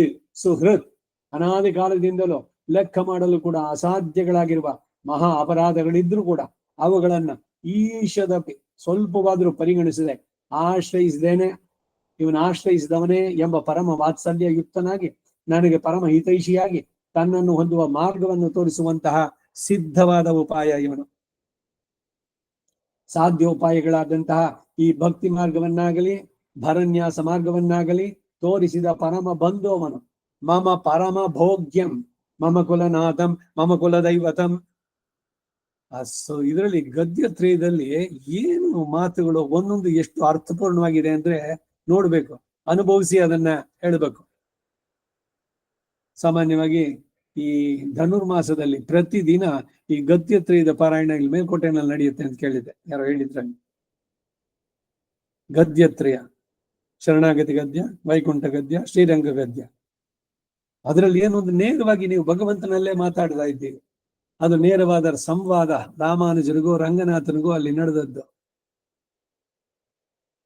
ಹಾಗೆ ಮಮ ಪರಮ ಭೋಗ್ಯಂ, ನನಗೆ ಭೋಗ್ಯನಾಗಿ ಪರಮ ಪ್ರಾಪ್ಯನಾಗಿ ಕೊನೆಗೆ ಅಲ್ಪ ಅಸ್ಥಿರ ದುಃಖ ಮಿಶ್ರ ಭೋಗಗಳನ್ನ ತಪ್ಪಿಸಿ ಪರಿಪೂರ್ಣ ಬ್ರಹ್ಮಾನುಭವವನ್ನು ಕೊಟ್ಟು ನನ್ನ ಕೈಂಕರ್ಯವನ್ನ ಅವನು ಪರಿಗಣಿಸ್ತಾನೆ. ಕೈಂಕರ್ಯವನ್ನ ಸ್ವೀಕರಿಸು, ಶಿಷ್ಯನನ್ನಾಗಿ ನನ್ನನ್ನು ಪರಿಗ್ರಹಿಸು. ಕದಾನು ಸಾಕ್ಷಾತ್ ಕರವಾಣಿ ಶಿಷ ಕದಾಹಂ ಐಕಾಂತಿಕ ನಿತ್ಯ ಕಿಂಕರಃ ಭವಾಮಿ. ವೈಕುಂಠ ಗದ್ಯದಲ್ಲಿ ಕೇಳಿದ್ದಾರೆ, ಯಾವಾಗ ನೀನು ನನ್ನ ಕಣ್ಣಿಗೆ ಕಾಣಿಸೋದು ಯಾವಾಗ? ನಿನಗೆ ಯಾವ ಸೇವೆಯನ್ನ ನೀನು ನನ್ನಿಂದ ಸ್ವೀಕರಿಸ್ತೀಯ? ಇವರ ಉದ್ವಾರ ಇವ್ರದು ಯಾರೋ ನಮ್ಮಾಳ್ವಾರ್ದು, ನನಗೇನೂ ಇಲ್ಲ, ಯಾವ ಯೋಗ್ಯತೆನೂ ಇಲ್ಲ. ಅಂಥವನನ್ನ ನೀನೇ ಅನುಗ್ರಹಿಸಿ ನೀನೇ ನನ್ನಿಂದ ಈ ತಿರುವಾಯ್ಮೊಳಿಯನ್ನ ಬರೆಸಿಕೊಂಡೆ. ಪೊರುಳಲ್ಲಾದ ಎನ್ನೈ ಪೊರುಳ ಹಾಕಿ ಅಡಿಮೆ ಕೊಂಡಾಯ್ ಅಂತಾರೆ. ನಾನಲ್ಲ ಬರೆದವನು, ನೀನು ಬರ್ಸ್ಕೊಂಡವನು. ನನಗೆ ಆ ರೀತಿಯ ತೀವ್ರತೆಯಾದ ನಿನ್ನ ವಿರಹದ ತೀವ್ರತೆಯನ್ನ ನನಗೆ ತೋರಿ ನೀನು ಕಾಣ್ಲಿಲ್ಲ ನನಗಿನ್ನುವೆ. ನನಗೇನು ಬೇಕಿಲ್ಲ ಈ ಪ್ರಾಪಂಚಿಕವಾದದ್ದು. ಅನ್ನ ಬೇಡ, ನಿದ್ದೆ ಬೇಡ. ಕೃಷ್ಣನಾಗಿ ಹೋಗಿದ್ದಾನೆ. ಅವರು ತಿರುಮಂಗೆ ಆಳ್ವಾರ್ ಕೈ ಬಳೆ ಕಳೆದೋಯ್ತು ಬಿದ್ದೋಯ್ತು ಅಂತಾರೆ ಯಾವಾಗ್ಲೂ. ಎಷ್ಟು ಕೃಷಿವಾಗಿ ಹೋಗಿದ್ದಾರೆ ಅಂದ್ರೆ ಇದ್ರಲ್ಲಿ ನಿಂತ್ಕೊಳ್ಳೋದೇ ಇಲ್ಲ. ಈ ವೃಷ್ಟಲ್ಲಿ ಕೈ ಬಳೆ ಜಾರಿಸಿದವನು. ಯಾಕೆ? ಬರೀ ಅವನ ಚಿಂತನೆಯಲ್ಲಿ ಇವನು ಕೃಷಿವಾಗಿ ಇವನಿಗೇನು ಬೇಕಿಲ್ಲ. ಹಾಗೆ ಮಾಡಿದವನು ಯಾರು ಅಂತ.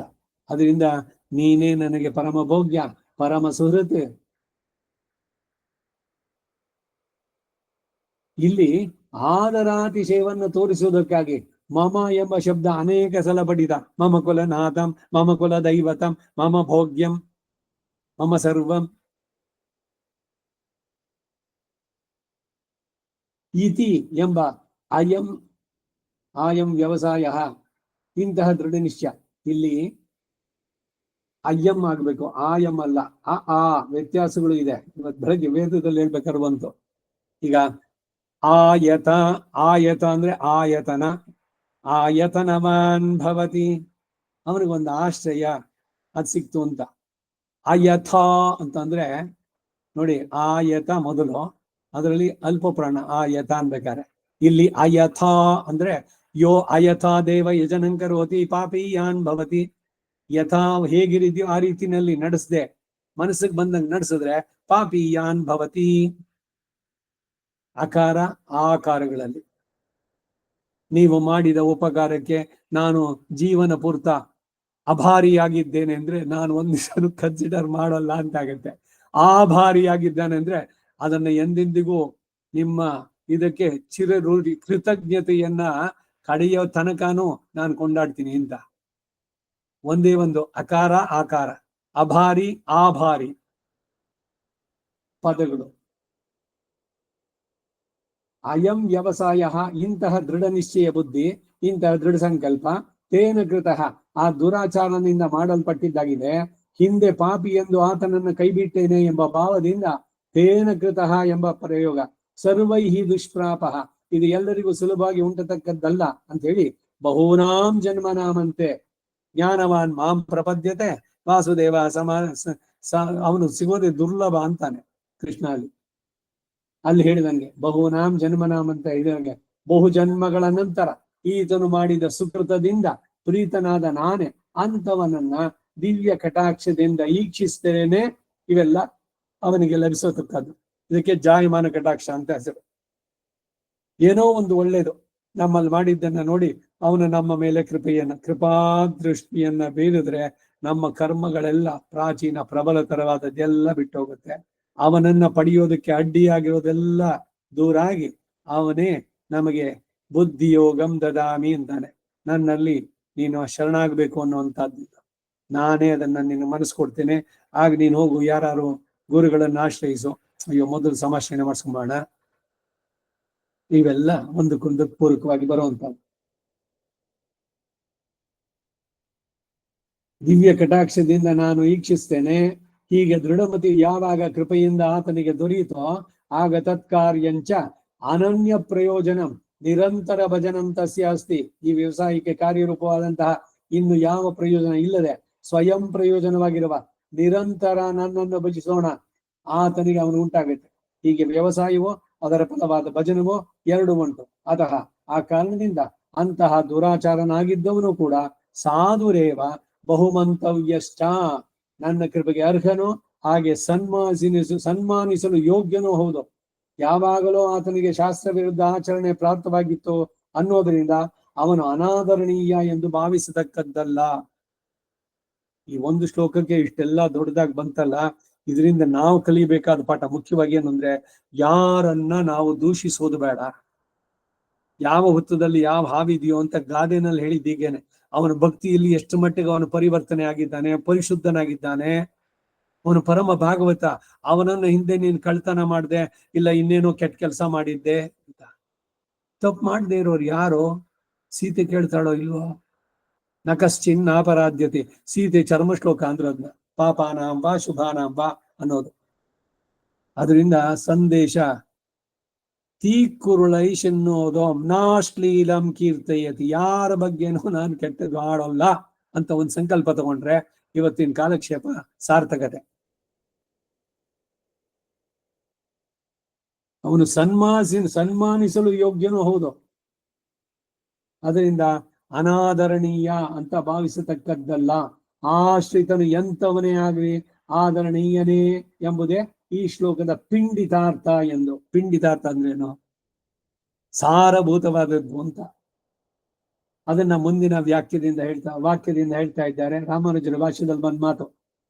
ಅಸ್ಮಿನ್ ವ್ಯವಸಾಯ, ಈ ದೃಢ ಸಂಕಲ್ಪವು ತತ್ಕಾರ್ಯೇಚ, ಅದರ ಕಾರ್ಯವಾದಂತಹ ಉಕ್ತ ಪ್ರಕಾರ ಭಜನೆ, ಭಗವಂತನನ್ನ ಐಕಾಂತ್ಯದಿಂದ ಮೇಲೆ ಹೇಳಿದ ಪ್ರಕಾರ ಅಂದರೆ ಸತತ ಕೀರ್ತನ, ಯತನ, ನಮಸ್ಕಾರ, ಉಪಾಯ, ಅನುಷ್ಠಾನಗಳಿಂದ ಭಜನ ಸಂಪನ್ನೆ ಸತಿ ಪ್ರಾಪ್ತವಾಗಲು ತಸ್ಯಾಚಾರ ವ್ಯತಿಕ್ರಮ, ಆತನು ಹಿಂದೆ ಅತಿಕ್ರಮಿಸಿ ನಡೆದ ದುರಾಚಾರವು ಎಂದರೆ ಅಕೃತ್ಯಕರಣ, ಕೃತ್ಯಾಕರಣಾದಿ ದೋಷಗಳು ಸ್ವಲ್ಪ ವೈಕಲ್ಯವಿದೆ, ಏನೋ ಸ್ವಲ್ಪ ನ್ಯೂನತೆಯಿಂದ ಎಂದು ಭಾವಿಸಿ ನ ತಾವತ್ ಅನಾದರಣೀಯ, ಅಷ್ಟು ಮಾತ್ರದಿಂದಲೇ ಆತನು ಅನಾದರಣೀಯನಲ್ಲ. ಅಪಿತು ಮತ್ತೇನು ಅಂದ್ರೆ ಬಹುಮಂತವ್ಯ ಏವ ಇತ್ಯರ್ಥ, ಬಹುಮಾನಿಸಲ್ಪಡತಕ್ಕವನೇ ಸರಿ ಎಂದು ತಾತ್ಪರ್ಯ.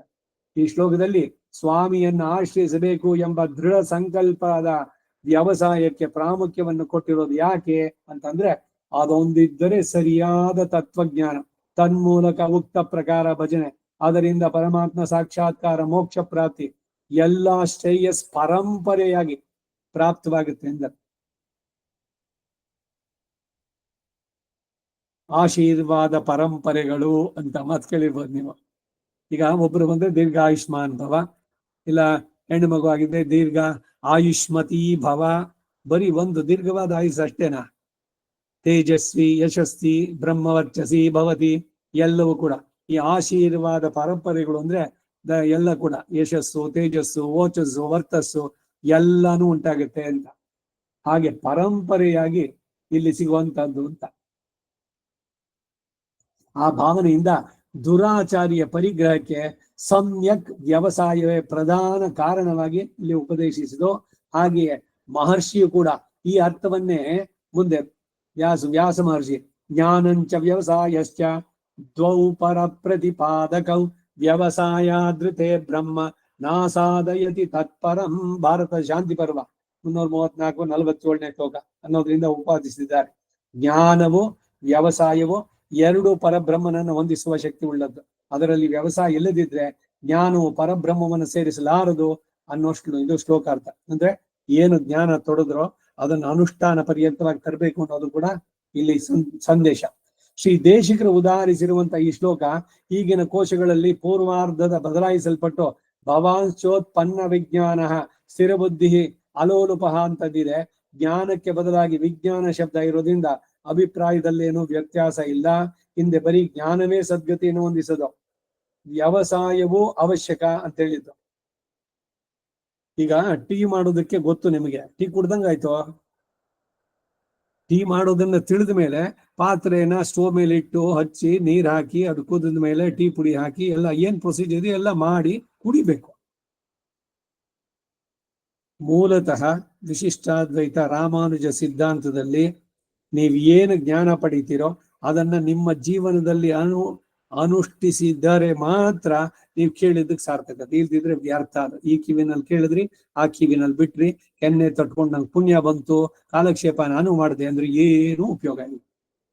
ಎಷ್ಟರ ಮಟ್ಟಿಗೆ ಏನು ವಿಷಯ ಚಿಂತನೆ ಬಂದಿದೆಯೋ ಅದು ನನ್ನ ಜೀವನಕ್ಕೆ ಎಷ್ಟರ ಮಟ್ಟಿಗೆ ಅಳವಡಿಸೋದಕ್ಕೆ ಸಾಧ್ಯವಾಗುತ್ತೆ, ಅದನ್ನ ನಾನು ಮಾಡ್ತಾ ಇದ್ದೇನಾ? ಇದನ್ನ ನಾವೇ ಪರೀಕ್ಷೆ ಮಾಡ್ಕೊಳ್ಬೇಕು. ನಿನ್ನೆಗಿಂತ ನಾನು ಬೇರೆ ಇವತ್ತು, ಯಾಕೆಂದ್ರೆ ಇಷ್ಟು ಕೇಳಿದೆ ವಿಚಾರಗಳನ್ನ, ಇದನ್ನ ನಾನು ಅಳವಡಿಸ್ಕೊಳ್ಳೋಣ. ಏನು ಒಂದು ಉದಾಹರಣೆ, ಇವತ್ತೆಲ್ಲ ಹೇಳಿದ್ರೆ ಏನು, ಬೇರೆಯವರನ್ನ ನಾಶ್ಲೀಲಂ ಕೀರ್ತಯತೆ, ನಾಳೆಯಿಂದ ಬೇರೆಯವ್ರ ಬಗ್ಗೆ ಒಂದ್ ಕೆಟ್ಟ ಮಾತಾಡೋದು ಬೇಡ. ಅವ್ರು ತಪ್ಪೇ ಮಾಡಿರ್ಲಿ, ಮಾಡ್ತಾನೆ ಇರ್ಲಿ, ಅದನ್ನ ನೋಡೋದು ಬೇಡ ನಾವು. ಈ ಒಂದ್ ಸಂಕಲ್ಪ. ಇದು ಮಾಡೋಕ್ಕಾಗಲ್ಲ ನಮ್ಮ ಕೈನಲ್ಲಿ. ನೀವೇನ್ ಖರ್ಚು ಮಾಡೋದು ಬೇಡ, ದುಡ್ಡೇನು ಖರ್ಚು ಮಾಡ್ಬೇಕಾಗಿಲ್ಲ, ಇಲ್ಲ ಏನೋ ಎಕ್ಸ್ಟ್ರಾ ಅದಕ್ಕಾಗಿ ಇನ್ನೇನೋ ಸರ್ಕಸ್ ಮಾಡ್ಬೇಕು ಅಂತಿಲ್ಲ. ಮಾನಸಿಕವಾಗಿ ಒಂದು ನಿಮ್ಮ ನಡತೆಯಲ್ಲಿ ಈ ಬದಲಾವಣೆ ತೋರ್ಬೇಕು. ಹೀಗೆ ಮಾಡಿದ್ರೆ ನಾವು ನಿಜವಾಗ್ಲೂ ಉದ್ಧಾರ ಆಗ್ತೀವಿ. ಭಗವಂತನ ಈ ಜನ್ಮದಲ್ಲೇ ನೋಡೋಕ್ಕೂ ಸಾಧ್ಯವಾಗುತ್ತೆ. ಇವೆಲ್ಲ ಸತ್ಯ, ಎಲ್ಲ ಆಧಾರಪೂರ್ವವಾಗಿ ರಾಮಾನುಜರ ಮಾತಿನಿಂದ ಹೇಳ್ತಾ ಇರೋದು. ಅದರಿಂದ ಬರೀ ಜ್ಞಾನ ಒಂದೇ ಸದ್ಗತಿಯನ್ನ ಕೊಡೋದಿಲ್ಲ, ವ್ಯವಸಾಯವೂ ಅದಕ್ಕೆ ಬೇಕು. ವ್ಯವಸಾಯ ಅಂದ್ರೆ ಏನು? ಅನುಷ್ಠಾನ. ಏನೇ ವಿದ್ಯೆಯನ್ನ ತಿಳಿದ್ರು ಕೂಡ ಅದನ್ನ ಅನುಷ್ಠಾನದಲ್ಲಿ ತರುವುದಕ್ಕೆ ಪ್ರಯತ್ನ ಮಾಡಬೇಕು.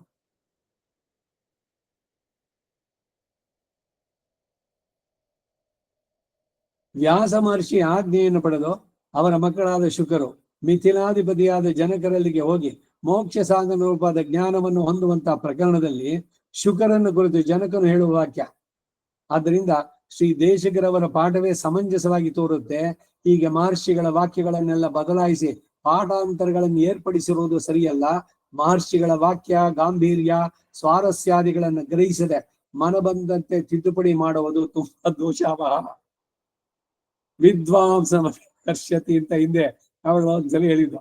ವಿದ್ವಾಂಸರು ಇದಕ್ಕೆಲ್ಲ ಏನ್ ಬೀಳಲ್ಲ ಅಂತ ವ್ಯಾಸರ ಮಾತ್ರನೇ ತಿರುಗಿಸ್ಬಿಟ್ರು ಅಪಕರ್ಷ್ಯತಿ ಅಂತ. ಕರ್ಷ್ಯತಿ ಕರ್ಷ್ಯತಿ ಕರ್ಷ್ಯತಿಯವ ಅಂತ ಮಾರನೇ ದಿವಸ ಅದನ್ನ ರಿಪೇರಿ ಮಾಡಿದ್ರು. ಅದರಿಂದ ಋಷಿಗಳ ವಾಕ್ಯ ಅಯ್ಯೋ ಅವ್ರು ಸರಿಯಾಗಿ ಬರ್ದಿಲ್ಲ, ನಾನು ಅದನ್ನೇನೋ ಕರೆಕ್ಟ್ ಮಾಡ್ತೀನಿ, ನಾನು ಪರ್ಫೆಕ್ಟು, ಸಂಸ್ಕೃತದಲ್ಲಿ ಉಪಯೋಗ ಅದು ಸರಿ ಇಲ್ಲ ಹೀಗೆ ಅಂತ ನಾವು ಸ್ವಾತಂತ್ರಿಸಿ ಏನೇನೋ ವ್ಯಾಖ್ಯಾನ ಮಾಡಕ್ ಹೋದ್ರೆ ಮಣ್ಮುಕ್ತೀವಿ ಅನ್ನೋದು ಸಂದೇಶ ಇಲ್ಲಿ. ಶ್ರೀಮದ್ ರಾಮಾಯಣದಲ್ಲಿ ಇಷ್ಟೇ ಸರ್ಗಗಳಿವೆ ಎಂದು ಮಹರ್ಷಿ ವಾಕ್ಯ ಇದ್ರೂ ಕೂಡ ಸರ್ಗಗಳು ಬಿಟ್ಟು ಹೋಗಿದ್ದೆ ಎಂದು ಹೇಳಿ ಸೇರಿಸುವವರು ಎಂತವರು? ಇದನ್ನ ನೀವು ಊಹಿಸಿ ಅಂತಾರೆ. ಈಗ ಮಂಕುತಿಮ್ಮನ ಕಗ್ಗದಲ್ಲಿ ಅಷ್ಟಿದೆ, ನಾನು ಒಂದ್ 4 ಲೈನ್ ಸೇರಿಸ್ಬಿಟ್ಟು ಮಂಕುತಿಮ್ಮ ಅಂತ ಇದು ಒಂದ್ ಸೇರಿಸ್ಬಿಟ್ಟು ಇರ್ಲಿ ನಂದು ಒಂದು. ಇವೆಲ್ಲ ಇದನ್ನೇ ಪ್ರಕ್ಷಿಪ್ತ ಅಂತ ಹೇಳುವಂತದ್ದು. ರಾಮಾಯಣ ಎಲ್ಲದಕ್ಕೂ ದೇಶಿಕರು ಅದಕ್ಕೊಂದು ಫುಲ್ ಟಾಪ್ ಹಾಕ್ಬಿಟ್ರು. ಏನು? ಪ್ರಬಂಧ ಸಾರ ಇವ ಈ 4000 ಅಡಿಯೋಂಗಳ್ ವಾಳ್ವೆ ಅಂತ. ವೇದ ಅಂತೂ ಬಹಳ ಭದ್ರವಾಗಿದೆ. ಅದ್ರ ಒಂದ್ ಅಕ್ಷರ ಯಾರು ತೆಗೆಯೋಕ್ಕಾಗಲ್ಲ, ಇನ್ನೊಂದು ಅಕ್ಷರ ಸೇರ್ಸೋಕ್ಕಾಗಲ್ಲ. ಇದು ನಮ್ಮ ಸನಾತನವಾದಂತಹದ್ದು, ಅಪೌರುಷೇಯವಾದದ್ದು, ಯಾರಿಂದಲೂ ರಚಿಸಲ್ಪಟ್ಟಿದ್ದಲ್ಲ. ವೇದಕ್ಕಿರೋ ಹಿರಿಮೆ ಎಷ್ಟು ಸಹಸ್ರ ವರ್ಷ ಹಿಂದೆ ಇತ್ತೋ ಇನ್ನು ಮುಂದಕ್ಕೂ ಅಷ್ಟೆ, ಯಾರೇನು ಮಾಡ್ಲಿಕ್ಕೆ ಆಗಲ್ಲ.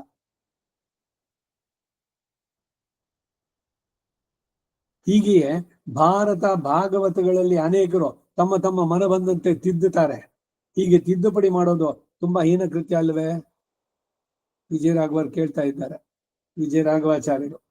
ಹೀಗೆ ಆಶ್ರಯಿಸಿದವರೆಲ್ಲ ಎಂಥವರೇ ಆಗ್ಲಿ ನನಗೆ ಎಲ್ಲರೂ ಸಮರು, ಅವರೆಲ್ಲರೂ ಸಮವಾಗಿ ನನ್ನ ಅನುಗ್ರಹಕ್ಕೆ ಪಾತ್ರರು ಎಂದು ಹೇಳಿರೋದ್ರಿಂದ ಆ ಕಲ್ಯಾಣ ಗುಣಾಕರನಾದ ಸರ್ವೇಶ್ವರ ಅನಾಲೋಚಿತ ವಿಶೇಷ ಅಶೇಷ ಲೋಕಶರಣ್ಯ ಎಂದು ಶ್ರೀ ರಾಮಾನುಜರು ಪದೇ ಪದೇ ಕೊಂಡಾಡಿರುವ ಅರ್ಥ ಈ 2 ಶ್ಲೋಕಗಳಿಂದಲೂ ಅದು ಉಪಪಾದಿತ. ಆದ್ದರಿಂದ ಸರ್ವೇಶ್ವರನ ಸೌಲಭ್ಯ, ಸೌಶೀಲ್ಯ, ದಯೆ, ವಾತ್ಸಲ್ಯ, ಕ್ಷಮ, ಉದಾರಾದಿ ಗುಣಗಳ ಮಹಾತ್ಮೆ ಈ ಶ್ಲೋಕಗಳಲ್ಲಿ ಕೊಂಡಾಲ್ಪಟ್ಟಿತು. ಆಶ್ರಯಿಸಿದವನ ಹಿಂದೆ ಎಷ್ಟೇ ದುರಾಚಾರನಾಗಿದ್ರು ಕೂಡ ಆತನು ಸಾಧುವೆ ಅಂತ ಹೇಳೋದ್ರಿಂದ ಕೆಲವರಿಗೇ ಮೋಕ್ಷ ಇಲ್ಲ, ಸರ್ವೇಶ್ವರನಿಂದಲೇ ಹಾಗೆ ನಿತ್ಯ ಸಂಸಾರಿಯಾಗಿ ಏರ್ಪಟ್ಟಿದ್ದಾರೆ ಎಂಬ ವಾದವೂ ಕೂಡ ಈ ಶ್ಲೋಕದಿಂದಲೂ ಸರಿಯಲ್ಲ ಅನ್ನೋದು ತೋರುತ್ತೆ. ದ್ವೈತದ ಖಂಡನೆಯೂ ಆಯ್ತು ಇಲ್ಲಿ. ಹಾಗೆ ಹೇಳುವುದಕ್ಕೆ ಬದಲಾಗಿ ಚೇತನನೇ ತನಗೆ ಜ್ಞಾನ ಮೊದಲಾದವುಗಳನ್ನು ಕೊಟ್ಟಿದ್ದರು ಆತನನ್ನು ಆಶ್ರಯಿಸಿದೇನೆ ಇದ್ದು ಬಿಟ್ಟು ಯಾವಾಗಲೂ ನಿತ್ಯ ಸಂಸಾರಿಯಾಗಿ ಇದ್ದರೂ ಇರಬಹುದು ಅಂದರೆ ಆವಾಗ ಒಪ್ಪದಕ್ಕಾಗತ್ತೆ. ಹೇಳಿದ್ರು ಕೂಡ ಬೇಡ ನನಗೆಲ್ಲ, ನಾನು ಇವಾಗ ಸಂತೋಷವಾಗಿದ್ದೀನಿ, ಯಾವ ಮೋಕ್ಷ ಬೇಡ್ರಿ ನನಗೆ, ನಾನು ಆನಂದವಾಗಿದ್ದೀನಿ, ವೀಕೆಂಡ್ಸ್ ಆದ್ರೆ ಎಲ್ಲ ಕಡೆನೂ ಹೋಗ್ತೀನಿ, ಮಾಲು ಅಲ್ಲಿ ಸುತ್ತೀನಿ, ಎಷ್ಟು ದಿವಸ ಇನ್ನು ಅವನಿದ್ದಷ್ಟು ದಿವಸ ನಾನು ಚೆನ್ನಾಗಿರ್ತೀನಿ, ಇನ್ನೊಂದ್ಸಲಿ ಹುಟ್ಟಿದ್ರೆ ಮತ್ತೆ ಹಿಂಗೇನೆ ಇರ್ತೀನಿ ನಾನು, ಯಾಕೆ ಬೇಕು ಮೋಕ್ಷ ಅಂತ ಕೇಳಿದ್ರೆ ಸರಿ ನೀನಪ್ಪ ಇರಪ್ಪ, ಯಾವತ್ತು ನಿನಗೆ ಇದ್ರಲ್ಲಿ ಸುಖ ಇಲ್ಲ ಅಂತ ಅನ್ಸುತ್ತೋ ಅವಾಗ ಬಾ, ಅವಾಗ ನಿನಗೊಂದು ಹೇಳೋಣ ಅಂತ ಅನ್ಬೇಕು. ಅದನ್ನ ಹೇಳ್ತಾ ಇದ್ದಾರೆ. ಅಷ್ಟಕ್ಕೆ ಇಂದಿನ ಈ ಚಿಂತನೆಯನ್ನ ನಿಲ್ಲಿಸ್ಕೊಳ್ಳೋಣ. 30ನೇ ಅಧ್ಯಾಯ ಶ್ಲೋಕ 30ನೇ ಶ್ಲೋಕಕ್ಕೆ ಭಾಷ್ಯದ ಅರ್ಥವನ್ನು ಕೂಡ ನಾವು ಅನುಸಂಧಾನ ಮಾಡಿದ್ವಿ. ವಸುದೇವ ಸುತಂ ದೇವಂ ಅಷ್ಟಮೈಷಿ ಸಮೇತ ಶ್ರೀ ಕೃಷ್ಣಾಯ ಪರಬ್ರಹ್ಮಣೇ ನಮಃ.